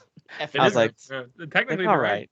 All right. It's like settle down. Yeah, I mean, it's a winged reptile thing. It's a dragon, but it's. Also, I mean, I'll none put of it is Avatar real. back on right now. I'll put Avatar on. Right, yeah. Right You kids away. better shut up. Watch it, Avatar. okay? You wanna see some real shit? Land or whatever. You're really obsessed with this tree. This Unobtainium. internet tree. Oh my god. None of it is real. You're all a bunch of nerds. There was one that just came out recently, the Century Ashes or something like that. Ashes of Century. There's some recent dragon game where you fly around too. That doesn't sound familiar. Are you gonna? What about Deep Down? Remember that Century one? of Ashes? Yeah, deep down. Yeah. Remember that? I was gonna have a dragon. in Yeah, it. deep down. Yeah, absolutely. Yeah. Is I think Hogwarts Legacy is gonna have a dragon in it, right? You can fly around with the dragon. See, now you're jumping ahead though. Now you're jumping. Oh, Century Age of Ashes is a game that came out I I guess last year. I think it was the dragon game. okay. So there you go. Cool. Kind of has a Panzer Dragoon look to it. Also, to pander further to pop culture, the reason that we're discussing this is also because of House of the Dragon. I'm just gonna throw that out there. Pop culture SEO, please. Yeah, there it is. There's a lot of dragons in TV Please right search now, for guys. us. Yeah, if Yep, this were yep. like mid to late 90s, there would totally be several licensed Game of Thrones games, like probably side-scrolling hack and slash Yeah. Game of Like Thrones none. games. It's But kinda there's It's only been like a wild. Telltale game, maybe. There was Like, one RPG that was really bad, and I'm like, why Yeah. make it? why did you do this? Yeah. So anyway, all right. Well, that wraps us up for this week. Thank you guys for chatting. Thank you all for listening and watching. Dan, thanks for dressing up, making us all look bad. It's always so dapper. Always so dapper over there. I'm very dapper. Yeah. I don't even think I showered today. That's my kind I'm of. so Saturday. dapper that I didn't So. even need to drink Saturday, a bottle dude, of water. who cares? Yeah. Who cares? It's Saturday. Who cares? It's fine. Yeah. All right. Well, thank you guys. Talk to you later. See ya.